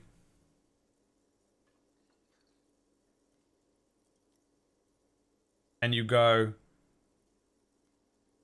that's a radiator. But you don't ever think of the stage. There's an invisible, silent, hidden stage between seeing something and knowing what it is, where your brain has to go, that is a radiator, and your eyes have to fucking take the image and the light and everything and then you know, transcribe it to another fucking part of your brain to tell you what you're looking at. And you never think about that middle process. You feel something, you see something, you feel an emotion, but you don't feel the part in the middle where it comes up and goes, the reason you feel like this is because of this. The reason that affects you and not that other person in the room is because of this. You know, someone says something to you and you go, yeah, I can see why she feels like that. But you don't really think about why, that you don't feel the part in, but there's a stage in between where some people have empathy and some people don't. And you roll a dice to even figure out. Sometimes you'll hear someone say something and you go, oh, of course she has that perspective. You know, she's lived through this fucking war. And some people just go, why did she say that like that? That's so weird. Because they don't empathize with some other people's positions and shit. It's fucking cool, man. I dig this shit and I love the artwork. Who could tell me more? Someone more educated in sweeping matters. Maybe you should ask. The lieutenant. No. I'm not an encyclopedia. No. I won't be a guide either. I'm a detective. Right. Of course. Then I don't know. But we're not on Earth, though. Someone rich, maybe? This is his own world, Wealthy isn't it? people are educated. Though I don't know where you would find a wealthy person in Martinez. This isn't even an alt reality. It's its own setting, isn't it? Isn't it? You seem to be in a chair. How'd you like to roll with me? Whatever do you mean? Her eyes light up. I want you to be my wheeled-chaired partner fighting in crime, ridding backyards of corpses, catching sequence killers. Roll us some cigarettes. I'm jonesing for a smoke. Nothing. I was thinking of the lyrics to a song. I want you to join me. Sequence killers? Oh my. But I think you already have a partner, sweetie. All right. A partner who needs you to help him get a corpse down from a tree. Kim, of course, I had forgotten you. I know, but there's also side mysteries, sequence killers, and forays into the paranatural. Yeah, you're probably right. It seems to me that you lucked out with your partner. He has the look of an upstanding officer of the law. Someone you can lean on, and sweetie, you are looking unsteady. Bye. Of course, dear. Good luck with your case. Okay. What did I get? I got something from her. Oh, the kind green ape pen. Pen with a green ape head on one end. The ape has closed its eyes, a kind expression adorning its face. It seems to be meditating. See no evil?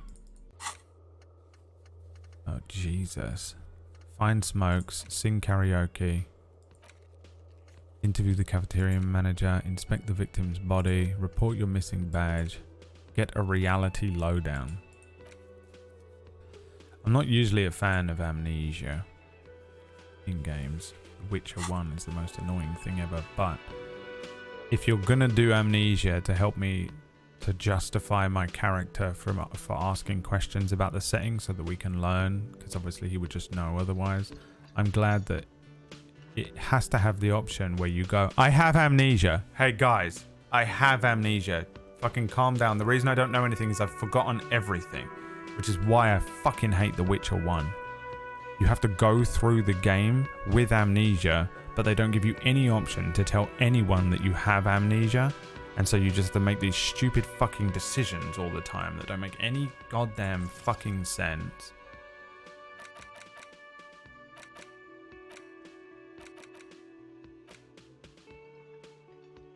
And it's the worst. It pisses me off so much when games do that. It's still a bit loud, isn't it?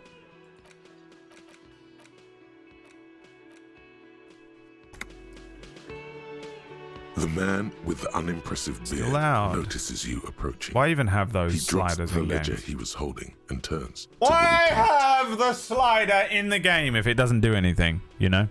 Just have music on, music off.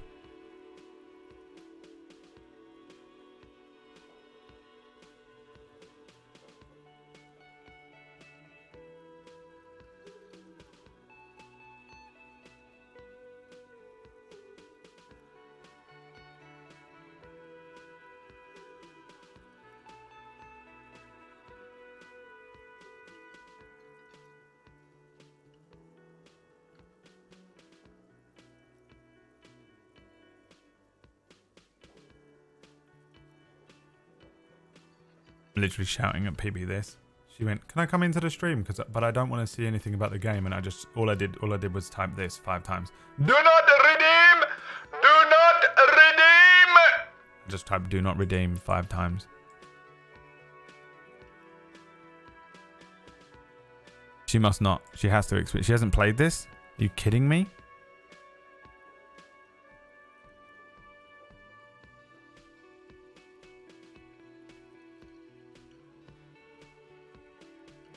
What is he saying? Man with an unimpressive beard. It's always sad when you see a man who's trying to grow a beard and it's like patchy and he can't. Hey guy, shave it. Mr.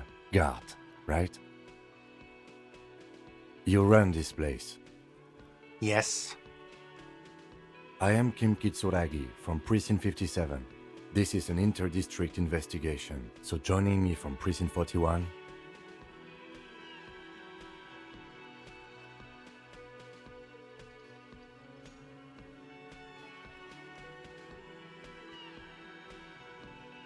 I am Kim Kitsuragi from Precinct 57. This is an inter-district investigation, so joining me from Precinct 41... He looks to you, realizing he still doesn't know your name. The Harbinger of Ruin. I'm currently in between names.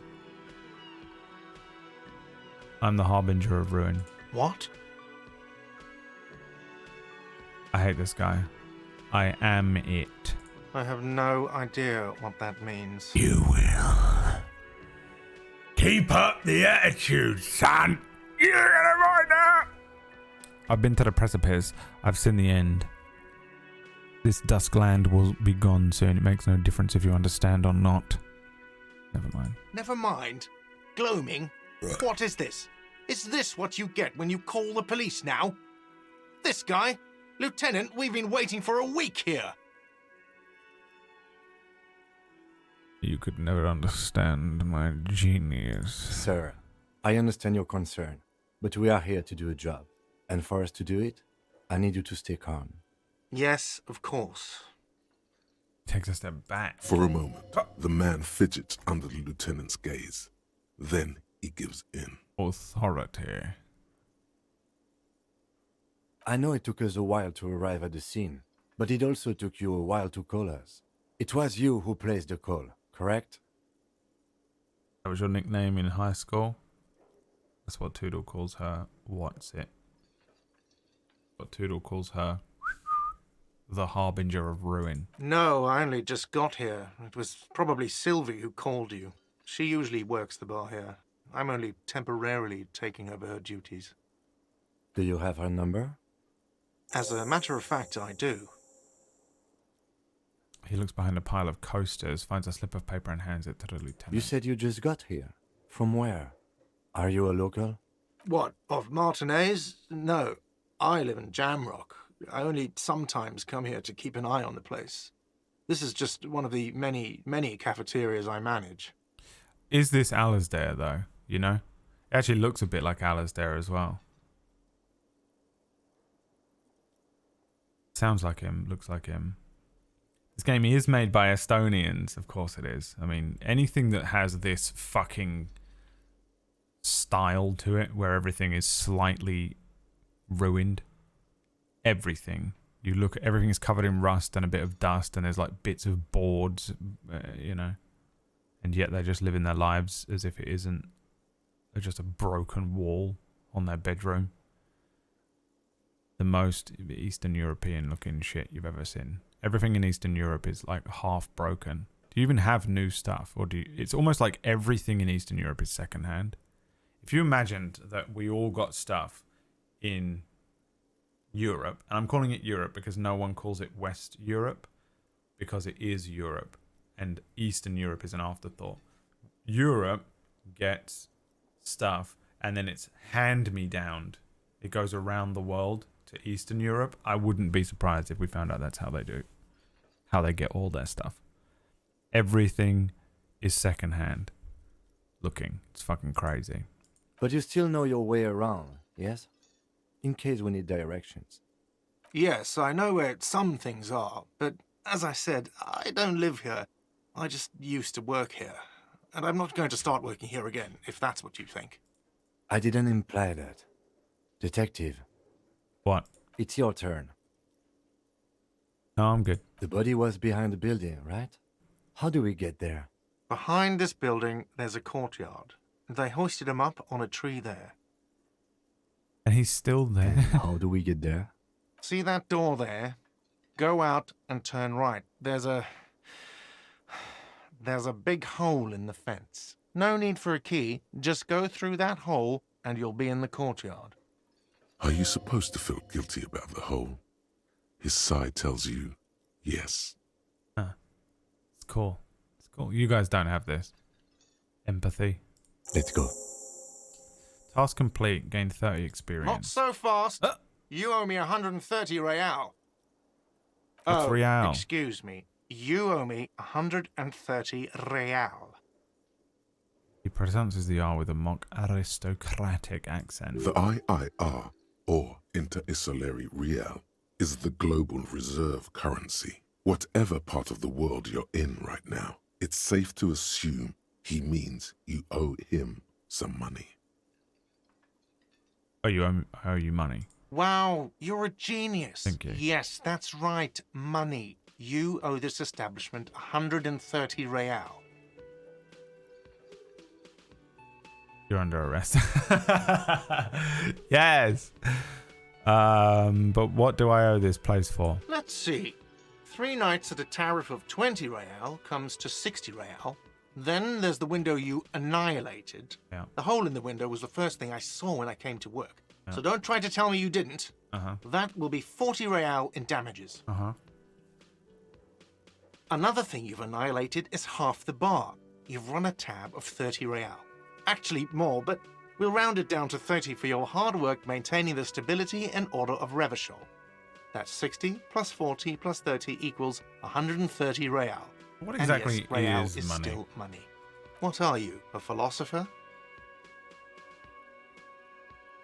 Since I woke up, I have trouble remembering even the most basic concept of reality. Money is what grown-up people use to pay for things. Things like this hostel room or 8 bottles of potent blend and 9 packs of Royal Extra.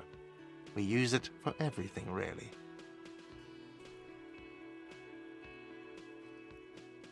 Show him the coins you found. Is this money? Yes, it is. Hunt them and give them to him. That's 10 plus 10 plus 20 equals 40. I'm now down to 90, right? No, you see, that's 40 cents. Cents are a form of currency 100 times smaller than the real. Uh-oh. I'm not even going to take this. Come back when you have 130 real. Okay. He stands silently, looking at the coppers on the counter.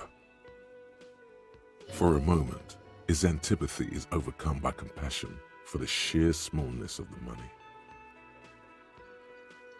He demonstratively suppresses a world-weary sigh.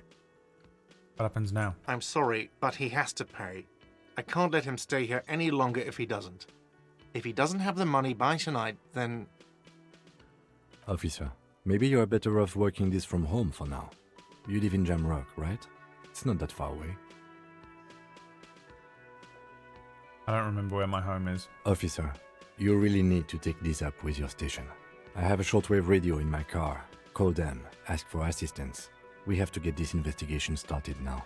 Good luck. Hey, what's that? By the way, where is home? The address is coming up blank, and this place sure isn't it. I don't remember. But you've been at this hostel cafeteria for only 3 nights. Where were you before? You had to be somewhere.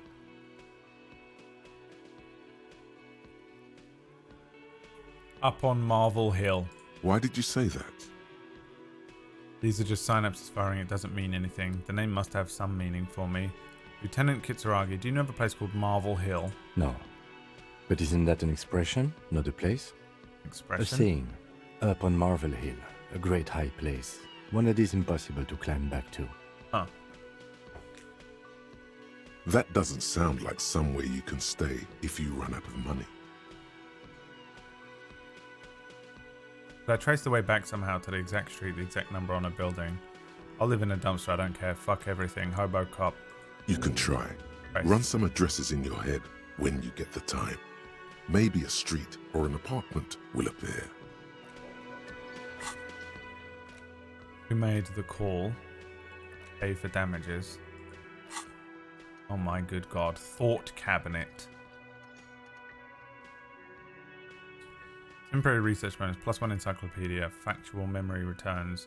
Research time 6 hours 5 minutes. Let's rewind. Let's retrace your drunken steps back home. Jump across the raised channel bridge southwest of here. Fall over. Get up. Get off the asphalt in 20 minutes. Shuffle your feet through courtyards, scaring little children. Go under the great raised motor track to the 8 out of 81 or 881. I don't know what that means. Until you reach Le Domaine Eminent in North Jamrock. The streets are frozen this time of year, caked with ice. Walk down Main to Perdition. There's a side alley there and your footprints in the mud. Internalize.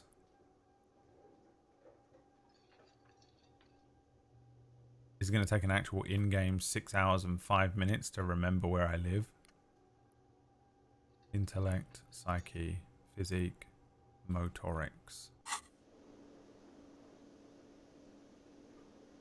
I like that there's a watch the world burn option in most dialogues as well. I'm tempted by it. What is money? We just don't know. Heap of snow in a wheelbarrow. The street sign reads, "Fuck the police." Pigs go home.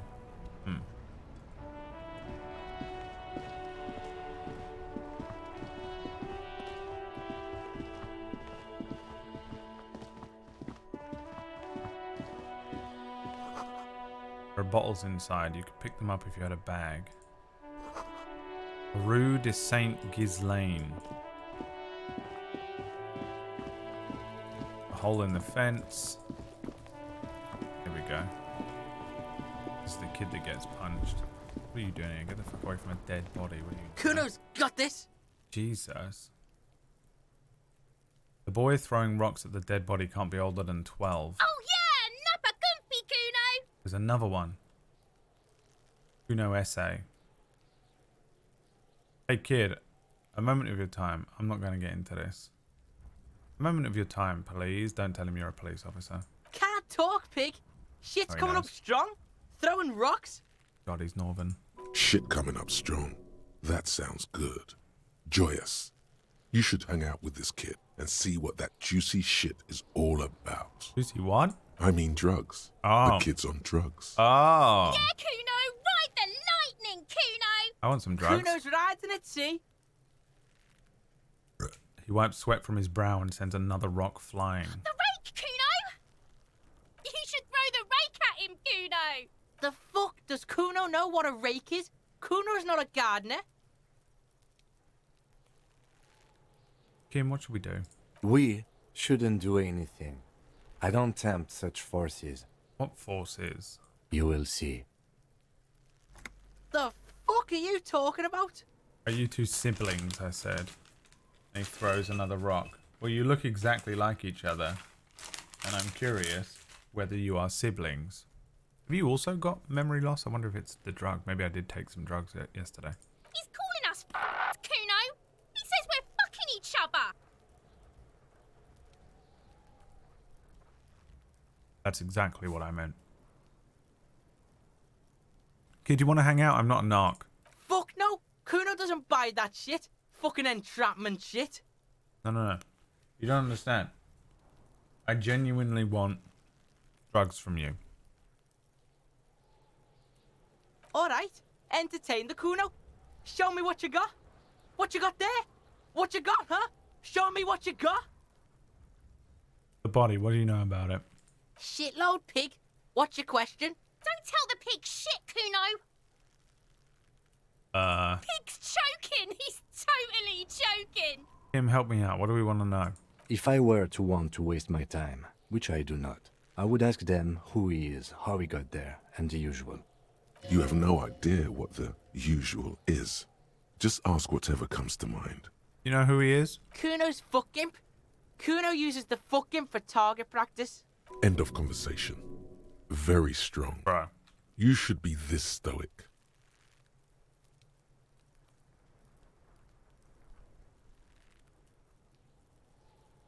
Physical instrument. What does that mean?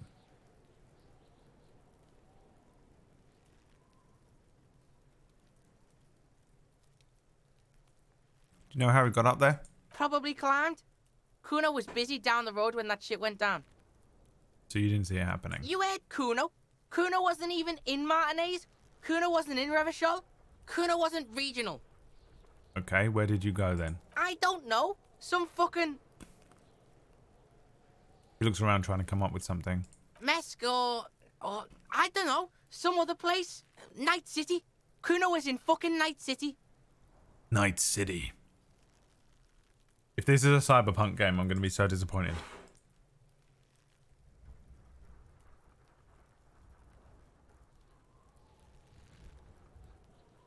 Welcome to Night City. Yeah, come on. The only limit to what you can do is what you're willing to become. So dream big. If you can hack it, the future's yours for the taking. In 2077, what makes someone a criminal? Getting caught. In Night City, you can become anyone, anything, if your body can pay the price. So seize the day. Why do you come here? For fun?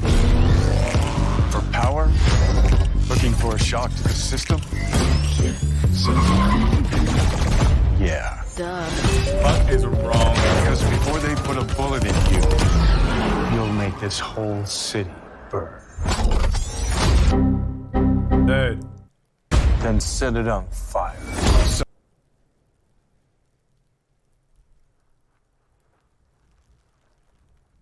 Russia and everywhere in Eastern Europe. It's so fucking weird, dude. What the fuck are you guys doing? Where's Night City? Kuno gives this info out on a need-to-know basis, and you don't need to know. Kuno didn't smoke the gimp, if that's what you meant. You seen anyone suspicious around? Just a couple of pigs sniffing around in the dirt. That seems pretty fucking suspicious to Kuno. Okay. Yeah, you tell the faggoty, Kuno.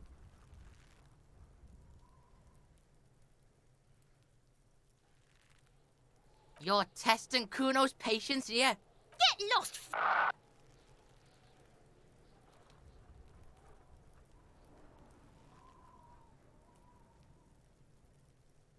You play Hilloft in this yard? Right, pig. This is where Kuno plays with his little wooden choo-choo. Fuck do you want with it? Alright, fine. Yeah, whatever. Kuno doesn't give a shit. Who is Kuno?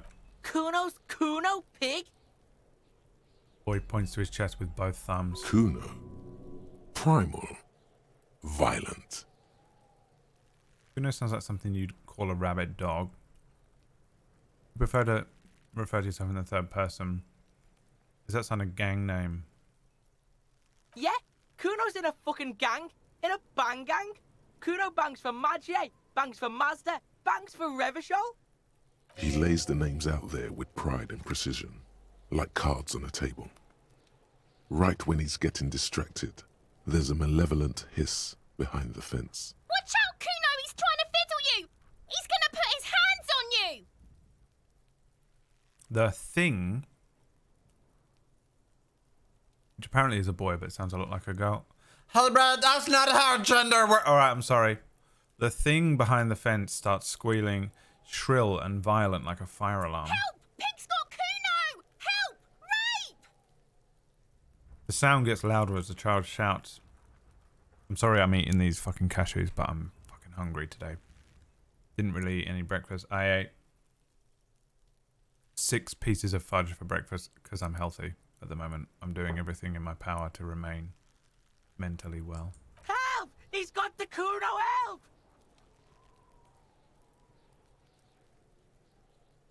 See ya. Yeah? Get out of here before the Kuno beats the shit out of you. Yeah, that's right. Drag your fat ass out of here, fat boy, before Kuno fucks you. My physique is 4. That's probably good. Don't listen. Just go. 23-year-old Brad. I'd probably beat the shit out of him. Bang! Got fucked by the Kuno. We alright? You wanna get fucked again? Come back. Okay. Smells like spoiled meat.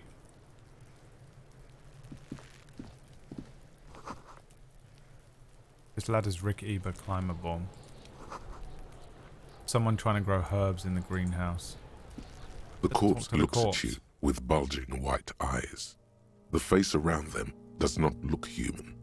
It's swollen and ready to burst. His lips are fish-like and his tongue like a ball gag in his mouth. Bro, I've got to get better at describing stuff. I'm rewriting my entire book. You seem to be holding your breath. Look A down. cargo belt twists his neck at an unnatural angle. The body below appears stiff. It's letting out an ungodly rot. The smell seeps in, even through your clenched nostrils. The Hanged Man is worded that way on purpose. That's a tarot card, but also a reference to a few things, isn't it? What is that? Why is it so bad? Active decay. It's okay to throw up, officer. No one is judging. He's about to blow. Cock's gonna blow. Endurance. Legendary. Let go of your nose without throwing up. I have to get a 14. 17% chance or 2 6s. As you breathe in, the odor comes over you. It's a smell of the mind telling you to run, and your stomach to wring itself empty. With your hands at your sides and your eyes squinting, you stand in it. Ooh, step closer. Just fucking prove everyone that I'm an absolute beast. The man before you is naked, but for a pair of underpants and enameled boots. His skin is greenish, marbled with decaying veins and blotched by lividity.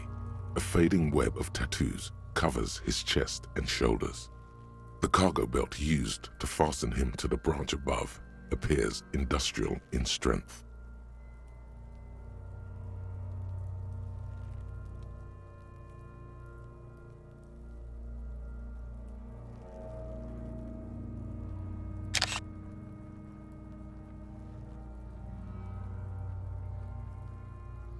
I'm going to study those 2 descriptions for myself.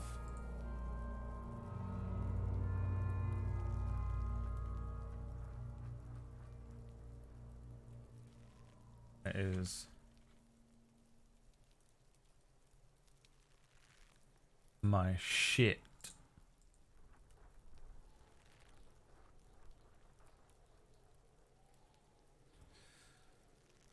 Inspect the boots. The material appears to be ceramic. Inspect Its clean the white boots. stands in stark contrast to the decaying flesh above the knee. The man wore thick polymer socks, probably for padding. A fine array of interlocking plates covers them. It looks like armor, doesn't it? Delicate and fragile, they feel alien to the world around you, out of place somehow.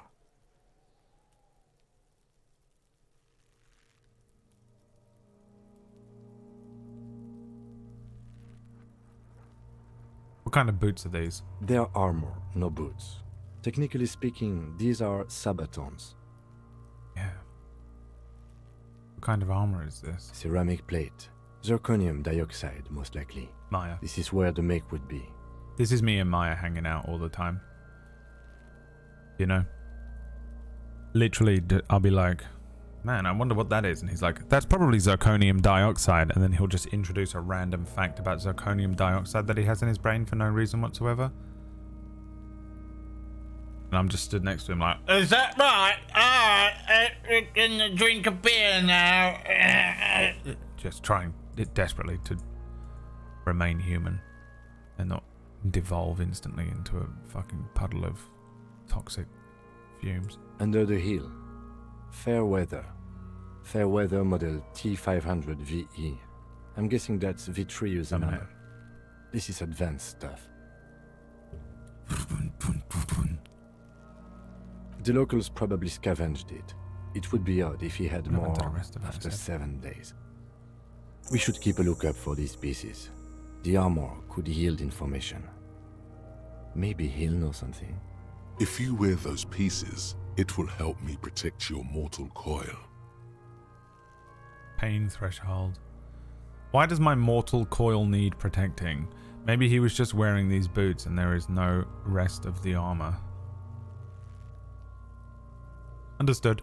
The sabatons dangle off the man's decaying form, ageless and synthetic. Yeah. Welcome back, Whack. I can't imagine writing this game 3000 IQ. Yeah, man. I mean, it's probably a team of really cool people. You know, someone who's good at scientific shit, someone who's good at whatever type of brain power it requires to create a good investigation, you know? Someone who's got that kind of out of the box thinking about conscience and reality.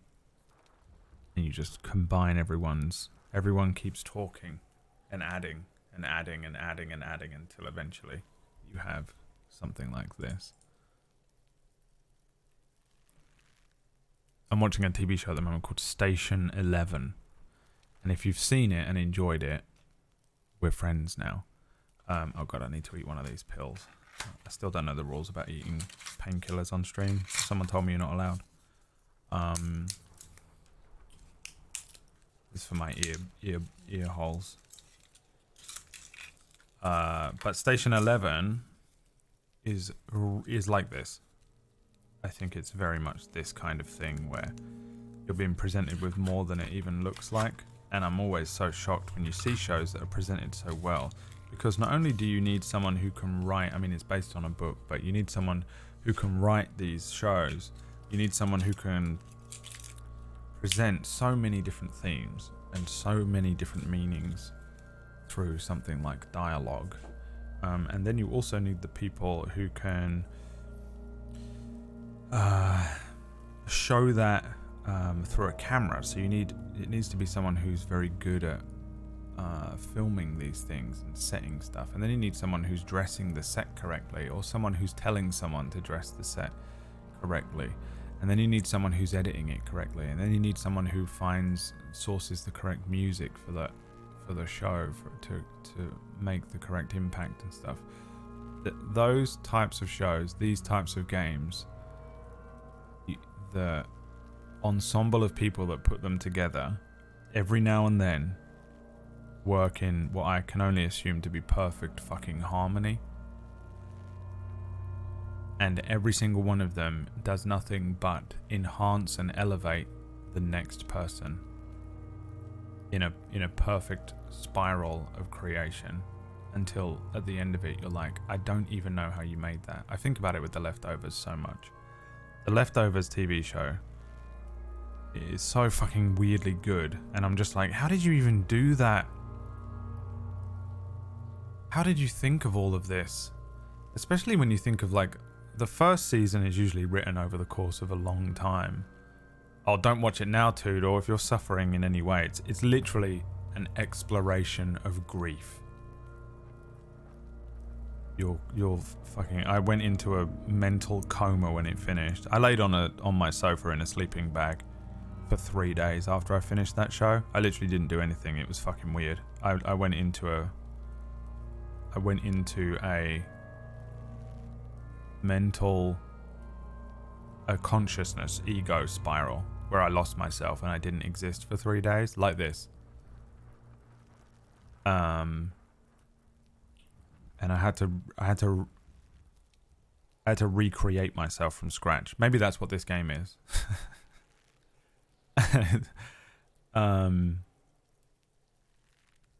And this show, Station 11, is really similar to The Leftovers. If you enjoyed The Leftovers for the same reasons I did, you will probably enjoy this show, Station 11. It's less it's less sad.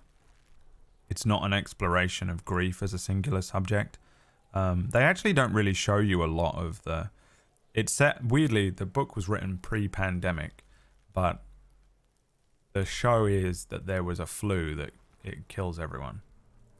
And it just follows the people that remain. Most of them are part of a troupe of actors that are just traveling the post-apocalypse. But you don't see zombies. There aren't dead bodies everywhere. It's not about... I don't think it's about the loss, and it's not about the grief and how different people cope with that grief, which is what The Leftovers is. It's the most masterful exploration of a handful of different people and how they explore grief. And it's so realistic. It's fucking weird. And when you finished watching The Leftovers, go onto YouTube and watch The Psychology of Kevin, which is a series, or like 2 videos. And then look up some videos about how they made The Leftovers. And there is so fucking much packed into every episode.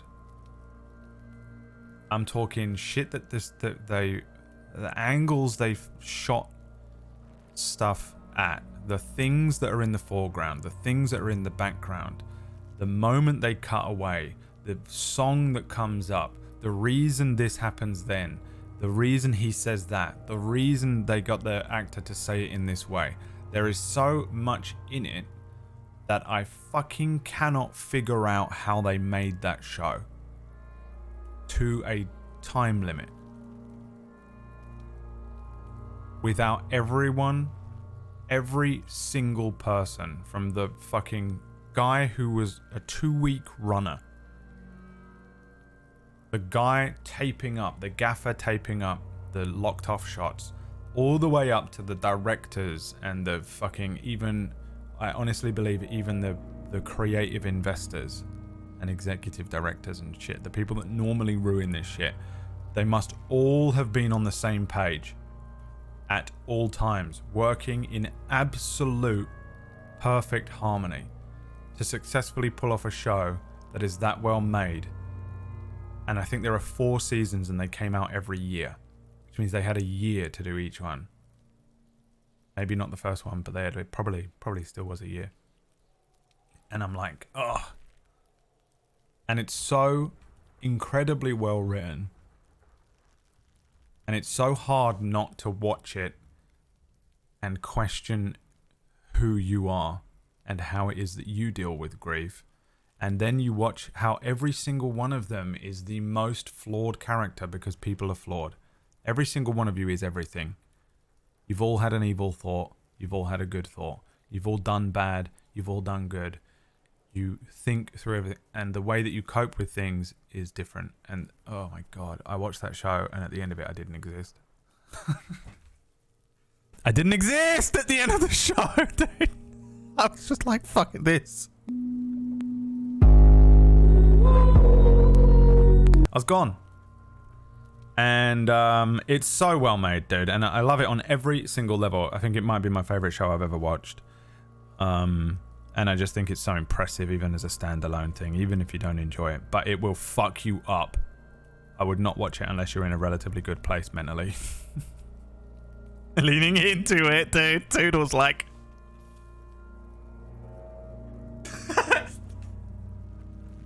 off the fucking waterfall, dude. She just fucking just jumps up. You're like, what the fuck? She's like Leroy just ran in. Leroy just ran in. She just Leroy Jenkins into her own depression. Toodle, I'm putting Deathpool. Let's start a Deathpool because my money's on Toodle killing herself before season 4 ends. Dude, my money's on my money's on a fucking single bullet. She's gonna load a bullet in, dude. Anyway, there's a new show. It's not by Lindelof, but it's by the other writer, and I can't remember the name, but the other person that was very instrumental into the writing of The Leftovers, and it shows as well. I now wonder how much of it was this person and not Lindelof when they made The Leftovers, but it doesn't matter.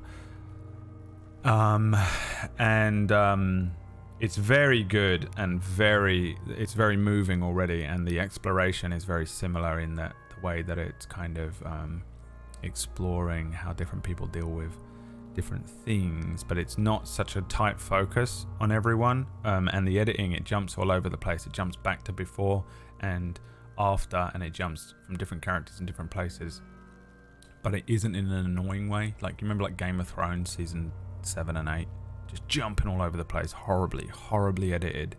This is fucking beautifully edited, and everything is composed really well, and I'm sure that there's a lot of stuff that I don't even know what I'm looking for in it, because I didn't even know what it was about. I just hit play on it. I read a thing that went, oh, this is written by someone on The Leftovers, and I went play. I didn't question it, and it's very good, but it's not focusing on the grief. It doesn't show you a lot of death and stuff. Now, why did I start talking about that? Why did I suddenly start talking about this thing? I'm sure I had a point that I wanted to make. I'm in my cunty art side of my personality, and I'm sorry. I'm very conscious of it. I actually hate when I'm talking to someone else who loves expressionist art. I'll talk like this all day. But if you aren't the type of person who's into exploring this kind of conversation and this kind of art, and if you're not into TV or movies or how you make a TV show like The Leftovers, or the exploration of something like grief or mental health or something like that, there is nothing worse than talking to someone who is. And you have to sit and listen to and be like, yeah, I think what they're trying to display, the expressionist ideals behind the painting, it's an interesting splash of yellow amongst the reds of the mottled pale skin. Red is representative of pain in this game. It's very clear from the fucking... Dude, I hate it so much. I don't ever want to be that person, so that's why most of the time I just sit here and make fart jokes. And take the piss out of people in chat for being dog people, because we can all relate to it. But I'm in that position because, one, I am partially creating. Off stream, all I've been doing is creating. I've been fucking trying to put in man hours and write this book, get this book done.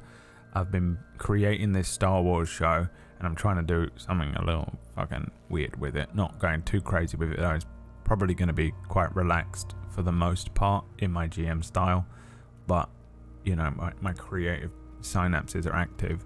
And I'm watching this fucking Station 11 show, which is very similar in its presentation and aesthetic to Leftovers, and now we're playing this game that is, I think you're supposed to be witnessing it as a piece of art and expressionism, and if it isn't, then I do not understand what I'm looking at, because they've accidentally done it and it's perfect. I already think this is great. I don't know if in 2 days I'm going to hate it, or if in 3 weeks it's going to be like, please end, I want to kill myself, this is taking so long and I'm bored now. But as it sits right now, I'm so in that I've barely even looked at chat. I've just been sitting here just gobsmacked exploring it and trying to understand what I'm looking at, because if what I'm saying about it, if the things that I've been commenting about the game so far is correct, it's fucking great. But I get into this mindset, and I only like having these conversations with other people who are interested in having these conversations. There's nothing worse than an expert in their field talking to you about their field and they don't care. When you don't care and you're like, shut up, and you feel, I think two things happen. One, you feel like an idiot. No one likes feeling like an idiot, and so you get defensive, and that's usually the first thing that comes up. Second is, honestly, it's boring. There's a reason that you don't look into it. There's a reason you don't understand it. It's not interesting to you in the first place. So you just get stuck on the fucking back foot listening to people talk about this stuff. But here we are. It's my stream. My name's above the door. Go fuck yourself. This is what I'm going to be like for the next 2 weeks, and I'm sorry. Sometimes I lean into my wanky arts person side. Yes, Annie. And I do have a wanky art person side. I used to be very into art, expressionist, abstract painting when I was younger. It was the side of art that I studied at school and at university, and I was very interested in it. And also, I'm not a guy. I don't know how to make video games, and I don't really know how to write or anything. But I do understand the process of making content in general, and I understand the process of making a film or a television show or something from my knowledge in the industry, my experience in the industry, mostly through being an editor, but also just when you're immersed in that industry, you meet people. I've met loads of directors and producers and actors and shit, and you just kind of talk to them about stuff, and it's interesting when you're interested in it. So it is something that I feel like I'm sort of knowledgeable about in a relatively layman's way, and so this feels like this feels like that to me, and I'm really lost in it a bit. I'm also a little bit tired today as well, so I'm not really, I haven't got too much energy, so I don't feel like bouncing around off the walls and being, my annoying ADD self. Sometimes I'm just in that mood and sometimes I'm not, so I feel just normal, and that probably isn't helping. So I'd like to apologize if you just think I'm being a prick. I agree with you, just so you know. You're listening to someone talk about it, and I really enjoy the way that they explore the ideas of I agree with you. TJ Chris, knock him out the box, Chris. Out the box, Chris. Knock him out the box, dude. One of my favorite songs. And I don't know how to ever speak to someone called Chris ever again without thinking, knock him out the box, Chris.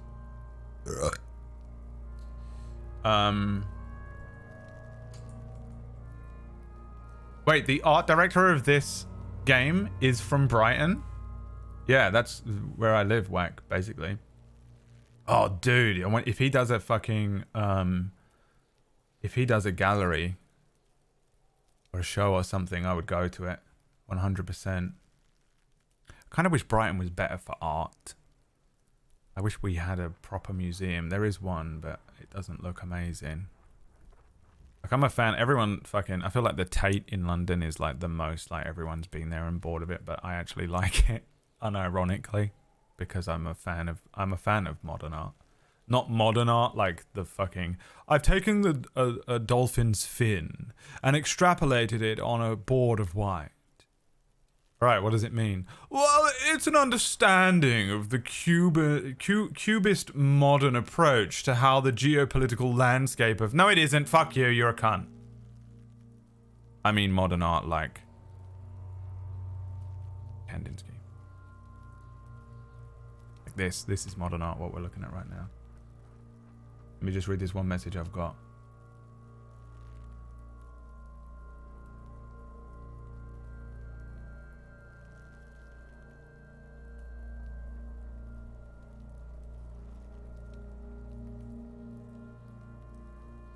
Your reaction is the art. That's one of the things I like about art as well, is how you interpret it. And then we spoke about this the other day. I used to like going to art museums, and you look at something, how does it make you feel? How do you interpret it? What do you think it means? And then reading it, finding out, and you go, oh, this is what it means. And a lot of the time I'm fucking wrong as fuck. You go, man, I think that this is what they're trying to say here. And then you look at what it means and you go, well, it doesn't mean anything that I thought. I thought this was about, I thought this was about maybe being everyone in your own head. You are everyone and everything in your own head. And what you speak and manifest into the world becomes your personality. Are you the every thought you have in your head, or are you what everyone else is perceiving? Right? And you're like, wow, that's a really cool painting that represents that. And then you read it and it's like, this is that one time I saw a wolf. And you're like, oh, it's about the one time he saw a wolf? What? And you projected, you know, you're projecting onto the art and you're interpreting shit like a Rorschach test. And, but the thing is, yeah, Evangelion, dude, that is, well, kind of. The end of Evangelion was because the guy went fucking insane. And the rest of it wasn't art. It was just an anime or a manga or whatever it was. And, but yeah, the way, if you look at it again and it still means that to you, that's what it means though. That's what it means. If you look at it and it means something to you, and then you read it means something different, but you look at it again and it still means the first thing it meant to you, that's what it means. And that's when you should buy the piece and put it on your wall. That's when you need to get the piece. That's when you need to find, obviously not the original piece, go and find a fucking print. Unless you are Odias or someone and you can fucking afford to buy a fucking actual original piece or whatever. But that's how I do it. That's why I joke about that song from Pompeii. That Pompeii song by Bastille. I'm like, that song means something completely different to me. And I listen to it because it means what I thought it was at first and how I interpreted a piece of music. You know, just it's a fucking shitty, normal, new song or whatever, but it doesn't matter. And I used to be that way, and then I lost my passion for life. Do you want to know something? I know a lot of you probably really want me to click one of these options, and I've gone off the fucking deep end of about 16 different tangents here. I think it's the first time I've come back to my human skin while I've been playing this, though. What are we, 3 hours in? I've probably been playing it for about 2 of those hours, maybe a bit more. And I have not been here. I've just been fucking so immersed. I was like so interested. I had so many thoughts and feelings, and I was like, wow, what is going on here? This is really cool. And so then I came back to my skin, and now I have a lot to say again because my consciousness came back to my fucking fingers and my hands and my eyeballs. Forgot what I was going to say.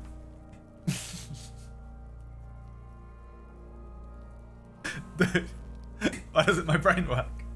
Please. All I want is a functioning brain. It's all I want in life is a functioning brain. When I was in therapy, my therapist was like, what brings you joy in life? And I was like, nothing anymore. And she was like, what? I mean, why? You know, are you protecting yourself from something? Because, you know, how is it that you can't experience joy? Do you know what it feels like? And I was like, I think so. And she was like, well, think back to some other times in your life that you felt joy and you've been interested in life. What are you passionate about? And I was like, nothing. And she was like, can you think of stuff that you used to be passionate about? And I was like, I remember going to museums and being really interested in looking at art from quite a young age. And then as I developed and got older, I was still into it. And I used to go and look at pieces of art. And I've always been interested in, you know, particular artists, and I listed off a few. And she was like, so why don't you go and look at them anymore? And I was like, I don't know. I don't see none of it means anything anymore. It used to evoke feelings in me. It used to make me feel creative, or I used to like the feeling of interpreting something and then maybe even getting it right. You feel good when you get it right. Sometimes you can stroke your ego for being, you know, you're smart, you're intelligent, you've interpreted something correctly, darling. And now a lot of it is just second fiddle. You know, I'll be watching TV and I just know the killer and I'm not interested and shit like that. And I was like, she was like, well, go to a museum and enjoy it. And I was like, I don't want to. And this was a while ago. I can't even remember if this was even during my recent. I think it was right at the beginning of first going back to see her at the end of last year. And it's funny because last week, or maybe the week before, I was telling her that I've actually booked some tickets to go and see some shit, and I'm going by myself to just go and enjoy things. I'm just going to go and experience things. I'm just going around by myself at the moment and being an individual, and I'm going to go and just experience stuff. And at the moment it doesn't necessarily fill me with excitement or joy or passion or anything, but I'm hoping that once I'm there and I exposure therapy myself to being more, you know, outside and go into things again and exploring things, maybe go to a museum or go see a band or, you know, all these different things, that it will open up that pathway again to being able to fucking feel something, because I'm just struggling to be interested in being alive and passionate. It's really hard to be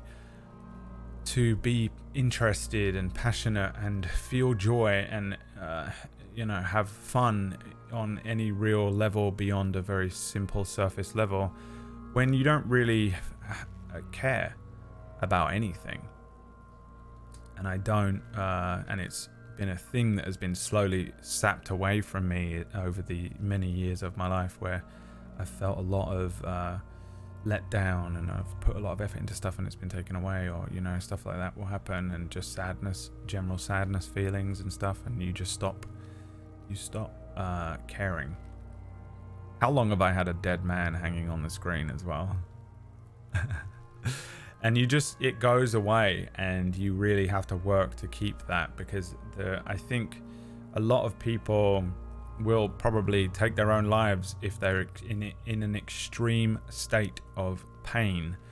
But I actually, now that I'm a little older, think that a lot of people who are maybe a little older in life do it because they're bored. You become listless, you become uninterested, and for me that was a state that I was hitting a lot, and I've hit many times in my older life, of being more like just uninterested about being here anymore. And I think that serenity, that understanding that nothing means anything and that there isn't anything interesting to do or left in this world, is more dangerous than the extreme ends of pain sometimes. So that's something that I've been doing recently, is like figuring out how to enjoy stuff again. And one of the things that I enjoy, that I don't let myself enjoy too much, is stuff like this, where I enjoy art, and I like when I see stuff like this kind of experience, and like those TV shows and stuff, I can connect with them in a different way, and it does make me feel a bit more passionate about something that doesn't just feel, because I can still just enjoy myself. I'll still be cracking jokes with my friends and hanging out, but it doesn't feel like a very deep kind of joy. There's no fire lit in me. I'm just kind of enjoying that hour in a way, and then afterwards it's over. So yeah, it's funny that my therapist would bring up something like that, and here we are talking about it again. Anyway,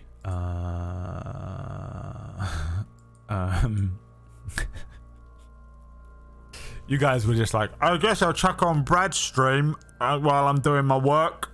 You know, I'm an accountant for a business, and it's really boring. And normally I chuck on a stream on the other screen while I'm working. I do business. I'm a businessman with my tie on. This is you. I'm a businessman with my tie on. I do business. And I'm just going to do a bit of business. And then I'm going to go home. And I'm going to have some beans on toast. I'll put on this streamer most days, because he's a fucking idiot. And he says stupid things. He can't even form sentences most of the time. Doesn't even know. If you asked him to spell his own name, he'd probably fuck it up. He's a fucking idiot. He doesn't say anything deep and nothing interesting whatsoever. And then you tune in today.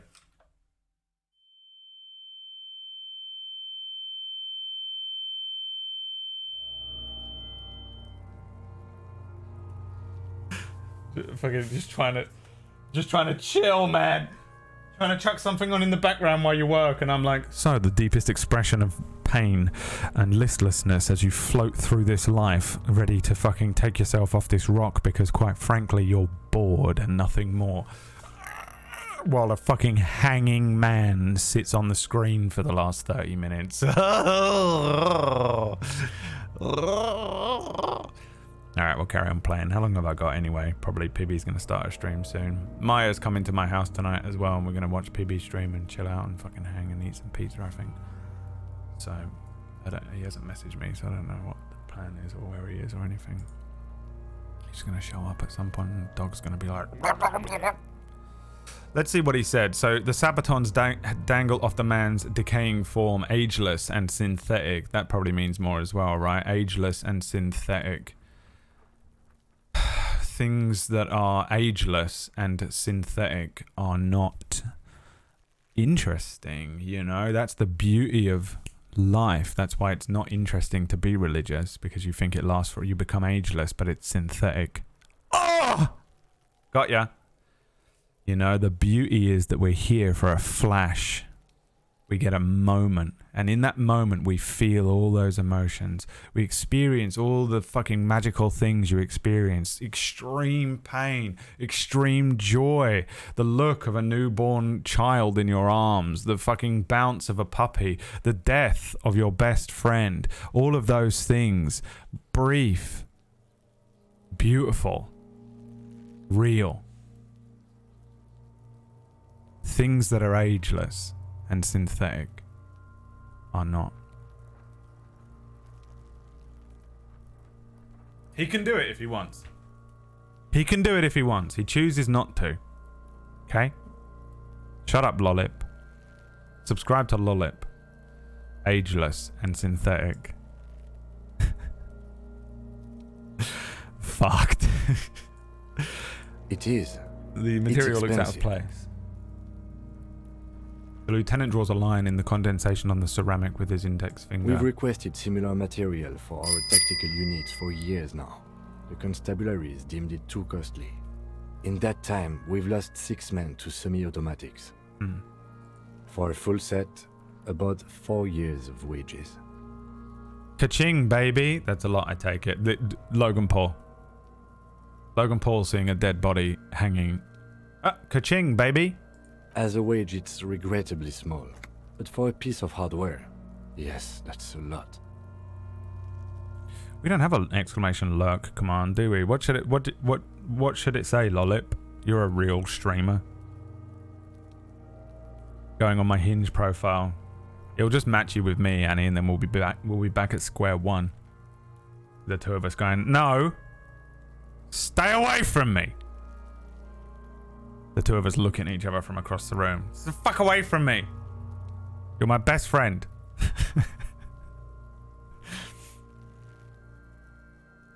How could this man afford such expensive hardware? Well, maybe he's a soldier, no? I just assumed he was a soldier or something. That's for us to find out. My initial report on the area suggests he was a security guard for the harbor company. But that's just hearsay. Give me that initial report. Just something I scraped together from my station. An area report on Martinez. I'm sure you did the same. Yeah. He's not actually sure of that. He's just being tactful. They look pretty advanced for a security guard. I agree. This equipment is way beyond what a guard can afford. What are those guys called in Fallout that wear all the armor? Stop filtering for synthetic and ageless women, Brad. I can't tell if I want just the most interesting fucking, like... Every night we could have such a deep conversation and a deep exploration of our selves relationship, or I want a fucking like a Barbie doll that sits in the corner and I'm just like, you know, like Alexa wife, and we never speak. We just exist. We just coexist. You know, someone to help with the bills and fucking, you know, does half the tidying up. I literally cannot tell which one I want. And that's why I'm never ever going to be in another relationship again in my life, Emma. I'm just going to be alone forever, but in a good way. Alone forever, everyone thinks is sad, but for me it sounds quite calm, peaceful, you know. I just I don't really know how you do the old man part, where you become a complete old man and you're like, I need to be placed in a home, but I don't have any children or anyone to put me in it, so I just fucking die in my armchair, I guess. I don't know how you do that part. Why not both? Shut up, Orkish! What are you even doing here, bro? dickhead. Sorry. Knock on the boot. Pull the boot off. I'll knock on the boot. Seems disrespectful, doesn't it? But also, I probably should see if there's anything in there. There could be clothes in there. We're going to have to pull the boot off. This feels dangerous. Are you sure? Dangerous, they said. I'm buying this 100%. This is going on my wall somewhere.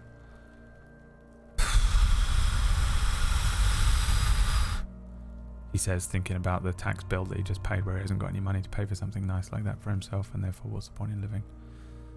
I'm doing the bit where I'm doing this part live. I normally give you guys this part now, I think.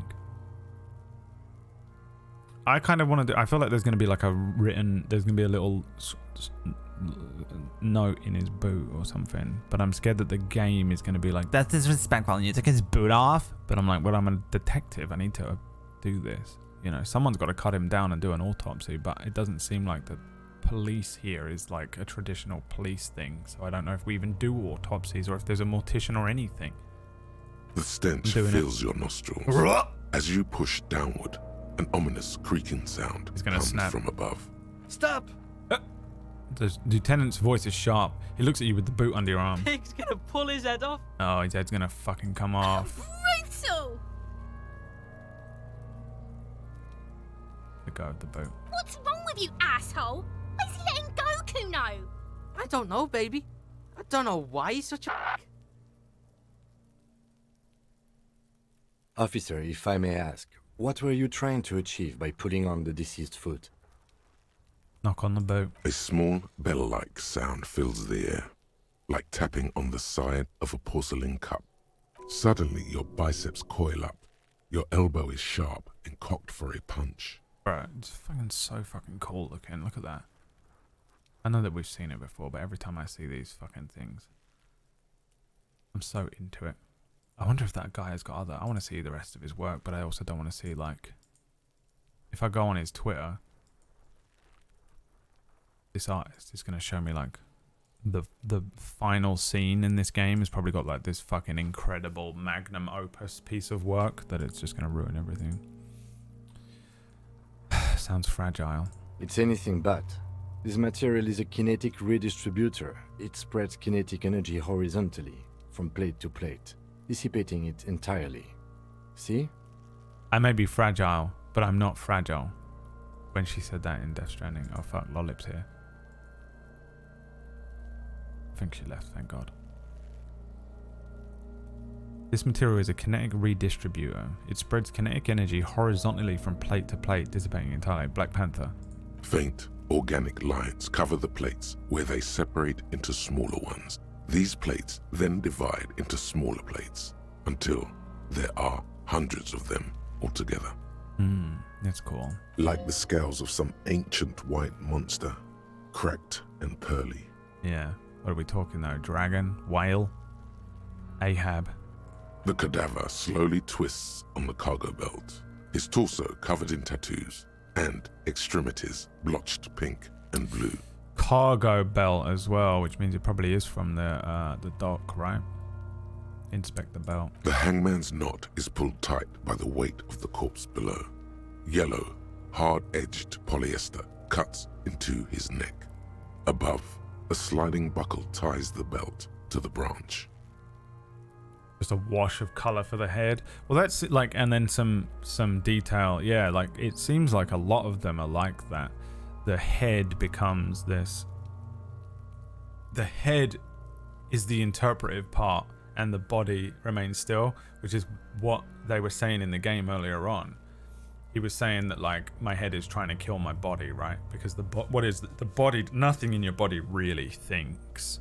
There's like a thing that's like muscle memory, and I wonder how much of that. I wish they explored that more in that stupid fucking program, Altered Carbon. The muscle memory thing. They've touched on it on something else I watched as well, where he gets into someone else's body, but he doesn't have the muscle memory anymore. And so he's not as good at shit. I've seen it in a couple of things, but the This game seems to is only interested in that fucking mess of synapses in your brain popping off, and the rest of you is just a physical thing. But what is your consciousness and your thoughts and everything like that? That's where the nuance is and all of that shit. It's super cool. So I've noticed that most of the art, seems to be like a physical portion, like the body, and then just the head becomes that fucking big exploded circular thing, or the wash of color, or the twisted different thing that looks like limbs or whatever, you know. It's cool, man. I like it a lot. The interpretation is so fucking interesting. Oh my, there's something on the belt. A familiar These word physical that speaks ones to are the more. thirst within you. There's something on the belt. Hang on. There's something on the belt. A familiar word that speaks to the thirst within you. And this is electrochemistry, which means it's like my addiction, isn't it? Because electrochemistry is you wanting shit. This is, I can't fight this at the moment in real life, and it's doing my fucking nut in. I don't want to eat sugar, and I don't want to eat carbs, and I literally go, I'm not gonna do it, and then immediately I'm doing it, and I'm like, I can't fucking stop it. Super fucking annoying, dude. Exactly the same as taking drugs or smoking or drinking. You know, we've all probably experienced some version of it to varying levels of self-destruction. A word? Vermilion, in yellow letters, along the length of the twisting cargo belt. Only a deep longing for vermilion golden spirits lets you decipher the fading logo of the local brewery. It's a bad time for a drink, right? Extremely. What kind of rope is this? Industrial strength. The kind used for tying cargo to lorries. Like in a circus. This when one. the circus leaves town and they tie a black-spotted giraffe to the wall of a carry pen. Inland Empire, though. Man, I wish I knew what any of this was called. I don't know if that's the game giving it a name, or if that's like a psychological or scientific the name for the thing, you know, or if they're just like being imaginative or whatever. Because I'm not a smart man. I'm not an academically smart man. I never learned anything in school. I didn't go to school. I learned everything by doing. And it's kind of annoying because you can't explain yourself very well. If anyone else is like this, like, you know a lot of shit and you're quite well experienced in a lot of stuff, but if you ever try to explain it to someone or teach someone, it's impossible. I can't teach people how to edit. I'm a pretty good editor in different ways, and I have professional experience as an editor as well. And yet, if I sat you down to try and teach you how to fucking edit, I wouldn't know what the fuck anything was called. I just go, yeah, you press that button and it does that. What is it? What is it called? When you learn stuff, when I watch any videos on it, or even when I was at uni and they were teaching us shit, I was like, oh, that's what that's fucking called? It's called a thing? And I don't know that. All I know is that if I press fucking Alt and click this thing, it'll create like a cut here. Or if I right click something here and then hit T, it's going to fucking create this thing. And I'm like, hey, right, okay. That's all. It's just like, it is literally like muscle memory. So I never know what these things are called. Like, I wonder if that's what that is actually.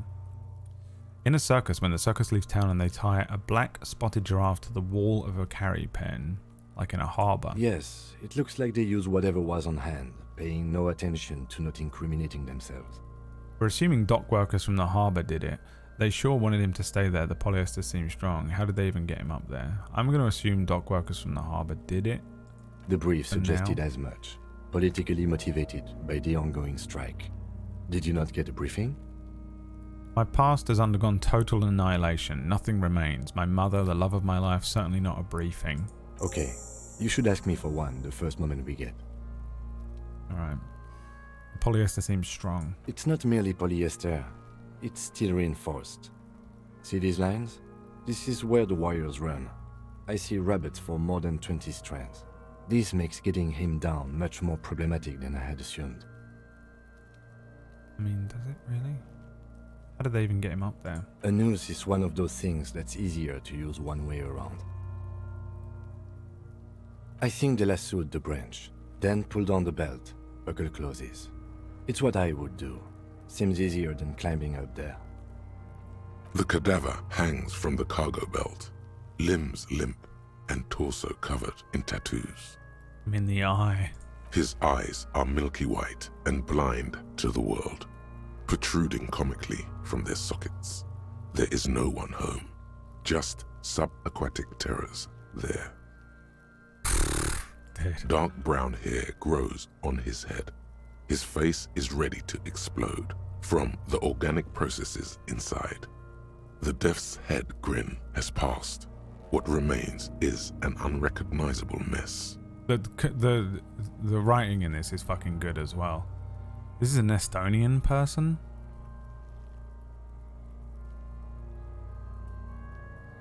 Because this is fucking cool. This, like, dude, I had to I'm writing a novelization of Mistlight. Now I know I'm not a writer, and I barely know English. I'm just hoping that what comes out is readable, so that people can get the answers. Anyone that's ever read a book before will probably laugh at how bad it is, and I'm petrified of releasing it. But feel duty bound. And trying to describe a grell breaking through a boarded window of a tavern without referencing that it's a grell, so that I don't get fucked by D&D and Hasbro. Tieflings aren't in it. You know? You can't have anything in it that is a fucking D&D thing. So I'm like cautious of that.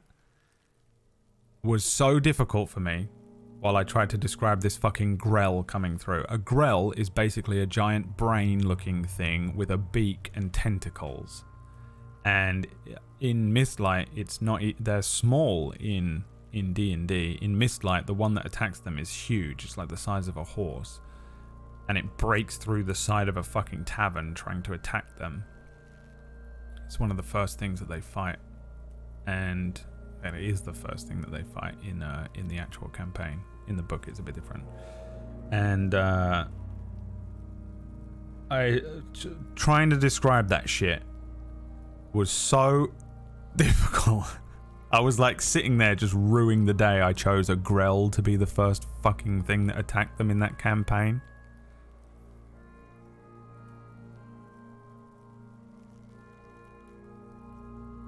And then I read something like this. His eyes are milky white and blind to the world, protruding comically from their sockets. There is no one home, just a subaquatic terrors there. Dude, just fucking kill me. I'm going back and rewriting the whole book again. I don't know how you describe the salami. I didn't put a lot of effort into it. I think I just described it as a red sausage. Salam's salami in my head is also... is actually not salami either. Like, my original description of Salam's salami was that the reason... Okay, when I first did this, and I don't even remember how I did it in Mistlight, those thing. But when I first did it, I wanted it to be presented like salami. Close your eyes. Think of salami in your head. Haha, it looks like a willy. Now let the intrusive thoughts pass on and take it seriously. It's a salami, looks quite appetizing. Now think of a saveloy. And it is not appetizing at all. It's like a weird pale red skin that's one single matte color, and inside is just weird pink meat. And for me, describing a saveloy as salami is exactly the world of Mistlight.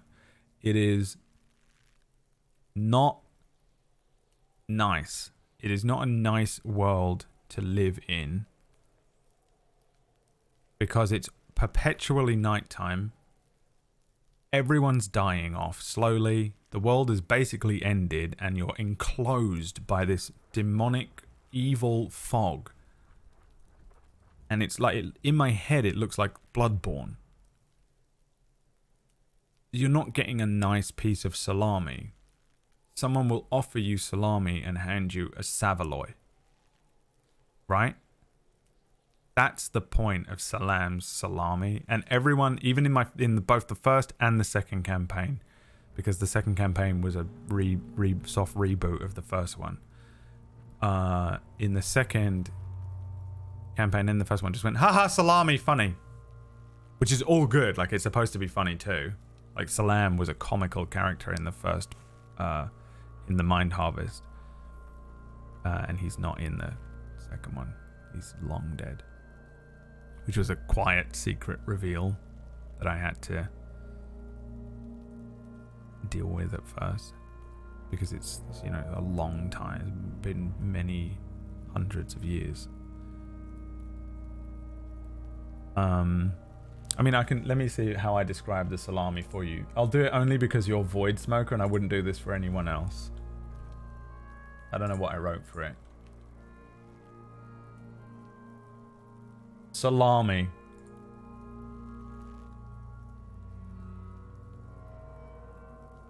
The ingredients were as fresh as they looked. The sausage was something known as Salam's salami, a local specialty recipe concocted by the owner of the tavern.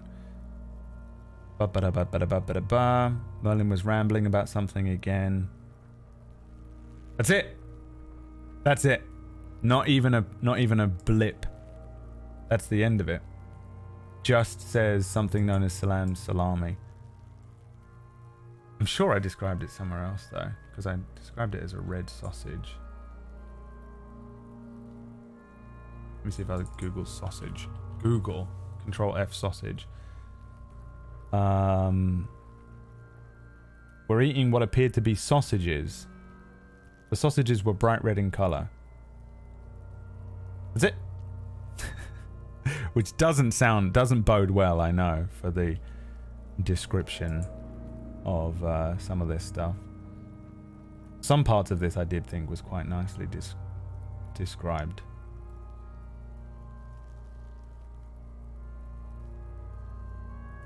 I was expecting it to be more phallic. Well, it's not. The thing is it's supposed to be horror. It's horror fantasy, you know. Like, there's the point where I described what Will goes through really early on, because the whole thing is presented differently than the thing. I wrote, wandering through the remnants of Grant's refuge was a blur, like moments of a distant memory brought to you in fits and starts, flashes, images of how the town once stood and the wreckage that remained. It was dark when Will came back to himself. Sitting on the edge of the grave of his people, he could see it. Had been staring at nothing else for hours now. Down there, amongst the bone and ash, her bracelet, warped from the heat around the broken bones of her wrist. I was like, oops. That was fucked. That was a fucked up way to write something. Some shit I tried to write well. And some shit I just said, it's a sausage. But I mean, this is the first draft, you know. I'm just trying to get it out of my brain and onto a page. So I'm sure when I go through it again, I'll make more of a point of the sausage, because I know some of the stuff I just put down and I know is supposed to represent more, but I haven't gone over the representation yet because I feel like that's a second draft run thing where I want to go back into it. So I did this with one part and then decided not to do it ever again. I went over, and I explained this before on the stream, Will's first memory of ever seeing the mist, the wall of the mist, and what it represents to him. And I went into a memory of him as a young soldier, and then him as a boy seeing the walls of the city. And was like, wow, that's the edge of the world. And then he grew older, and as we all grow older, you think the edges of the world is like your home, your house.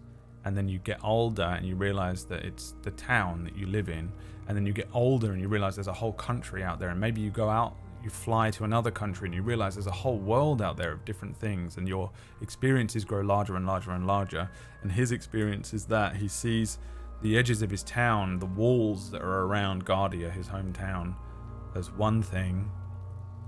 And then he gets older and runs into and sees the mist for the first time and realizes that maybe there's more beyond that mist that no one knows about, and it starts to pique his interest of what could be in that mist, where, you know, which is pretty, like, a lot for your brain to have to comprehend. And so that I did that for that one part where I went into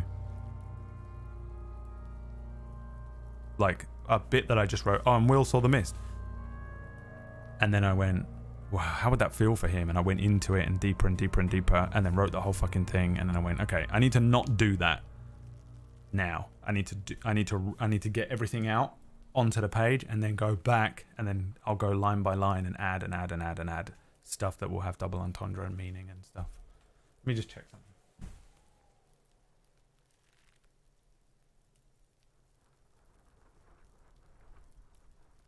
Thought I heard my door go. I was like, oh, is Maya here early? Yes, he is.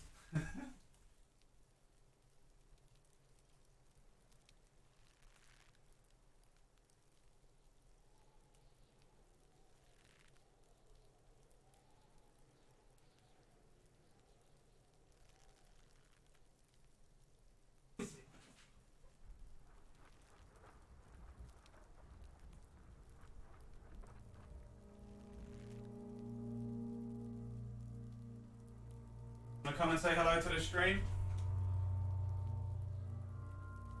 wanna stand next to me and prove how tall you are?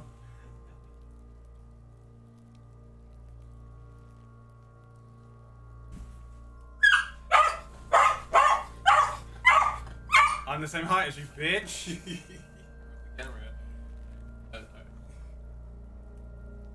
Yeah, go make yourself at home. Alright. Be free. Bye. He's like, who the fuck is this? You don't remember Maya? Go and say hello to him. It was I thought my door went. I was like, is that my door going?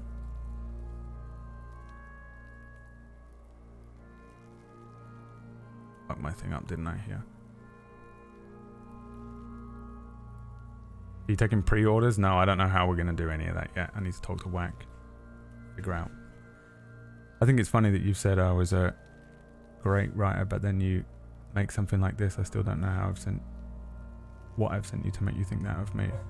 Well, no one has read this thing yet. Let's wait till everyone reads it, and then you can be like, what is wrong with you, bro? What? It's Maya. You know this person.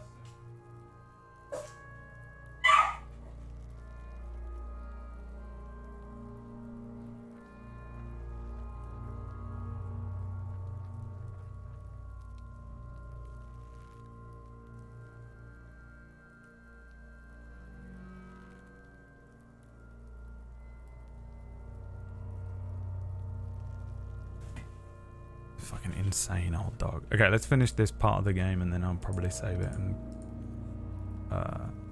you know, whatever. He's turning into a chihuahua, I know. Right, what are they saying? Okay, yeah. Well, I read stuff like this. It's that thing though, I think we all compare ourselves to each other, right? When you read something that's really good, you're like, well, that's so good that it makes my thing look shit. Or maybe that's just a trauma. Underneath the curdled meat there is an expression. Not carried on his features, but below, inside. An expression of pleasure. Merlin. This man was experiencing joy at the moment of his death. This man enjoyed the moment of his death? Why do you think so? An intuition. Okay. Okay. 11. Tell me who you are, dead man. White check. The corpse is dead silent. 2 1s. You have no idea why you just said that. Who is he? Dunno. He is male, 40 to 50, with an athletic build. The corpse looks right through you as you distance yourself from its stench. Eyes like a shark.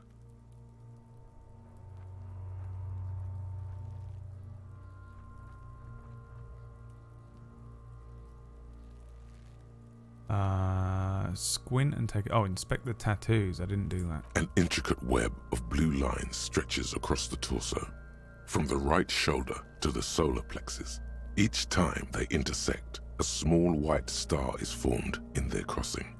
Hundreds of fading asterisks riddle his skin. Their concentration is highest around his heart. Intricate web of blue lines stretches across the torso from the right shoulder to the solar plexus. Each time they intersect, a small white star is formed in their crossing. Hundreds of fading asterisks riddle his skin. Okay. His corpse is marked by stars. What will mine be marked by? Alcohol and heartbreak. Your fist clenches suddenly. It will be marked by bullet holes. It will be riddled with disco. Decay is creeping on the tattoo. Already, most of the canvas that's holding it has darkened. Now, it disintegrates slowly, letting out a stink.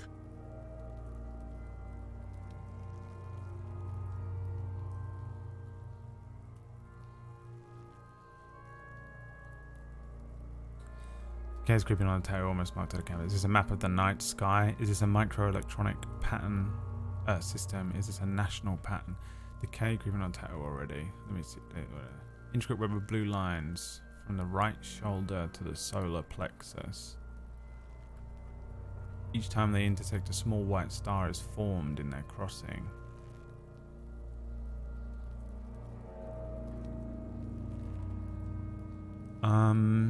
What does it look like? I guess we'll go with a night sky. A map of the stars. I do see some similarity to astronomical charts. Great Century Messinian, maybe. But this seems more particular. Customized somehow. As if someone left out most of the night sky, filtering it through personal choice.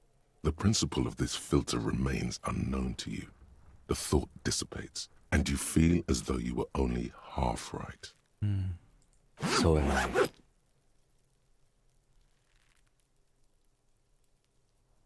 A sudden ringing fills the air as the lieutenant pulls down the zipper of his orange. He takes a thin piece of milled aluminium from his coat pocket and pulls it open. Sounds like a sword being unsheathed. A small lens appears. Some sort of camera. What's that? A Trigger Sunshine. Mini. Shit, Kuno! What the fuck is that? An instant color camera. He produces two metal-capped ampules and clicks them into place on the side of the apparatus. A thin slot shines there. This is the first time he openly acknowledges the kid's existence. I have only 2 ampoules, so nobody move. I don't want to waste one.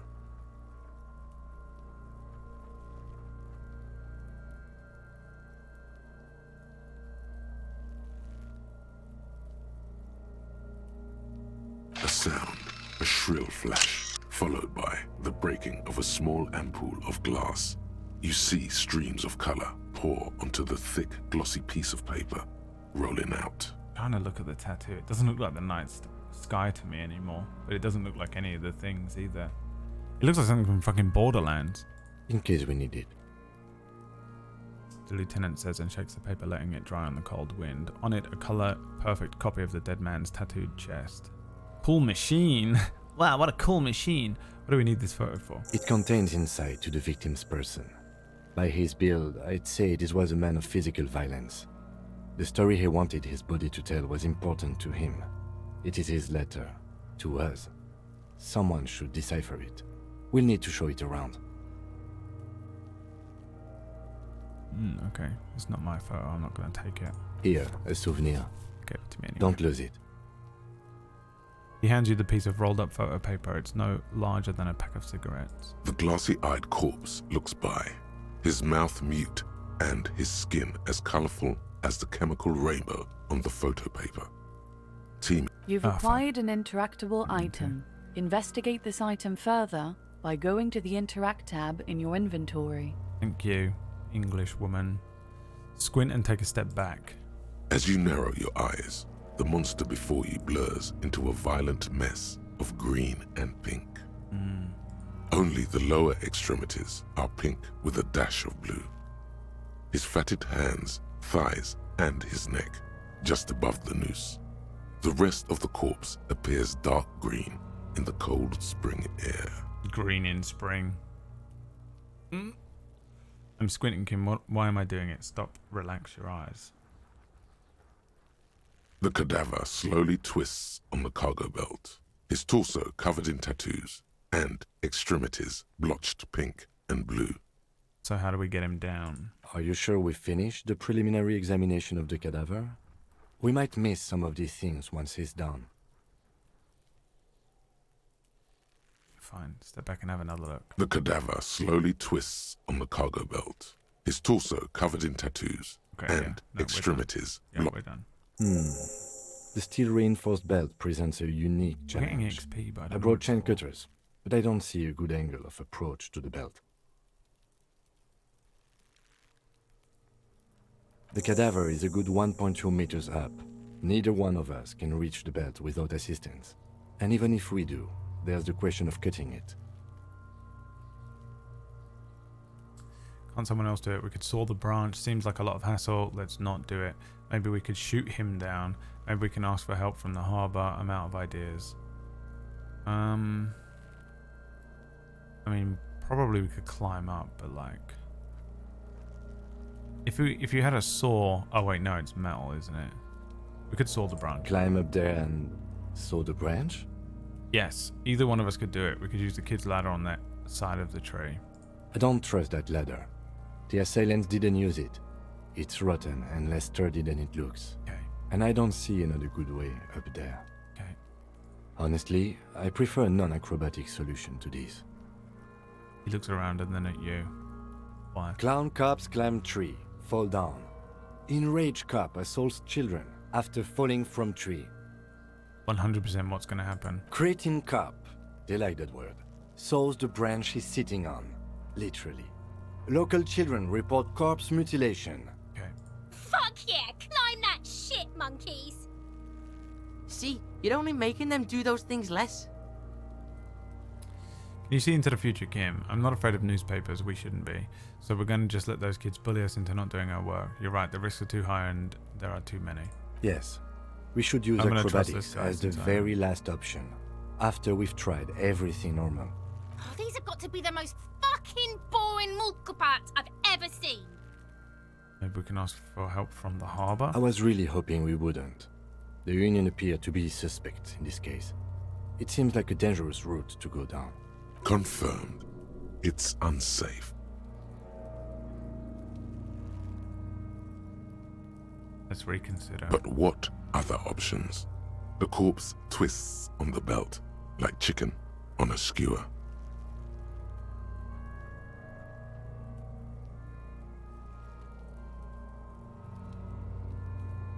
I mean, none of these seem like a good idea, do they? Maybe we could shoot him down? Yeah! Bang bang time, pig! Shoot his head off! How?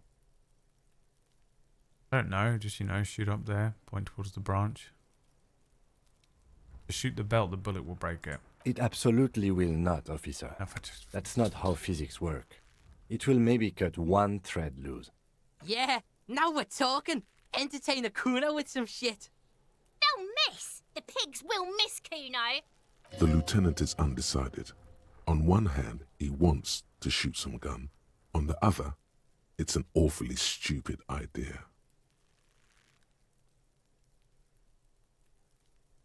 Let him choose. Silence.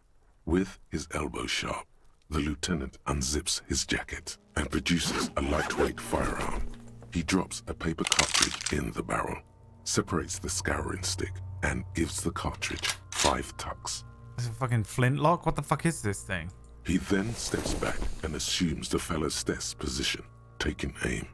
The corner of his eye twitches. His finger is on the trigger.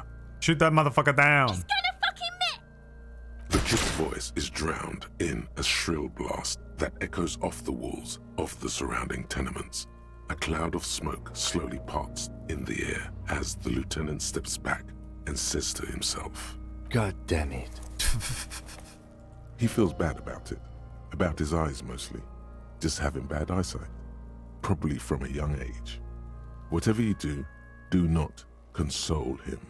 Fucking idiot! Mookabat asshole! Kuno could have hit it easy, but then Kuno's not fucking handicapped, is he? I have to say, it's beginning to look unlikely we can get him down without assistance.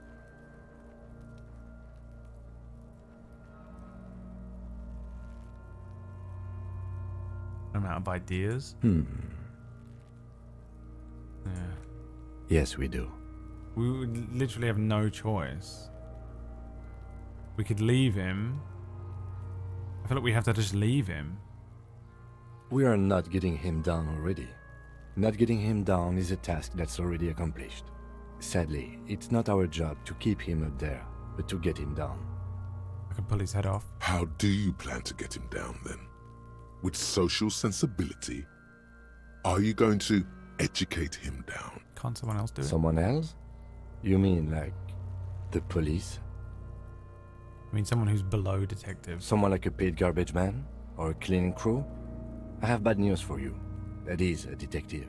I know it's hard, but I assure you, the others won't come to help us. And we have a growing sanitary concern here. We need to get him down, fast. Right, so the only option is the harbour. Okay. They do have the tools and the men. And since it looks like they put him there... We can get him down too. Okay. Let's do it in the lousy, dangerous way. Let's get to it then.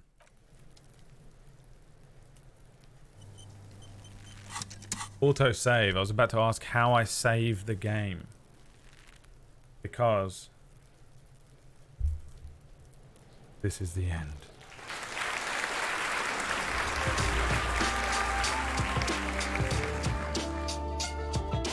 We're done here, boys. That's the end of the stream. We're going to go and see Pumpkinberry.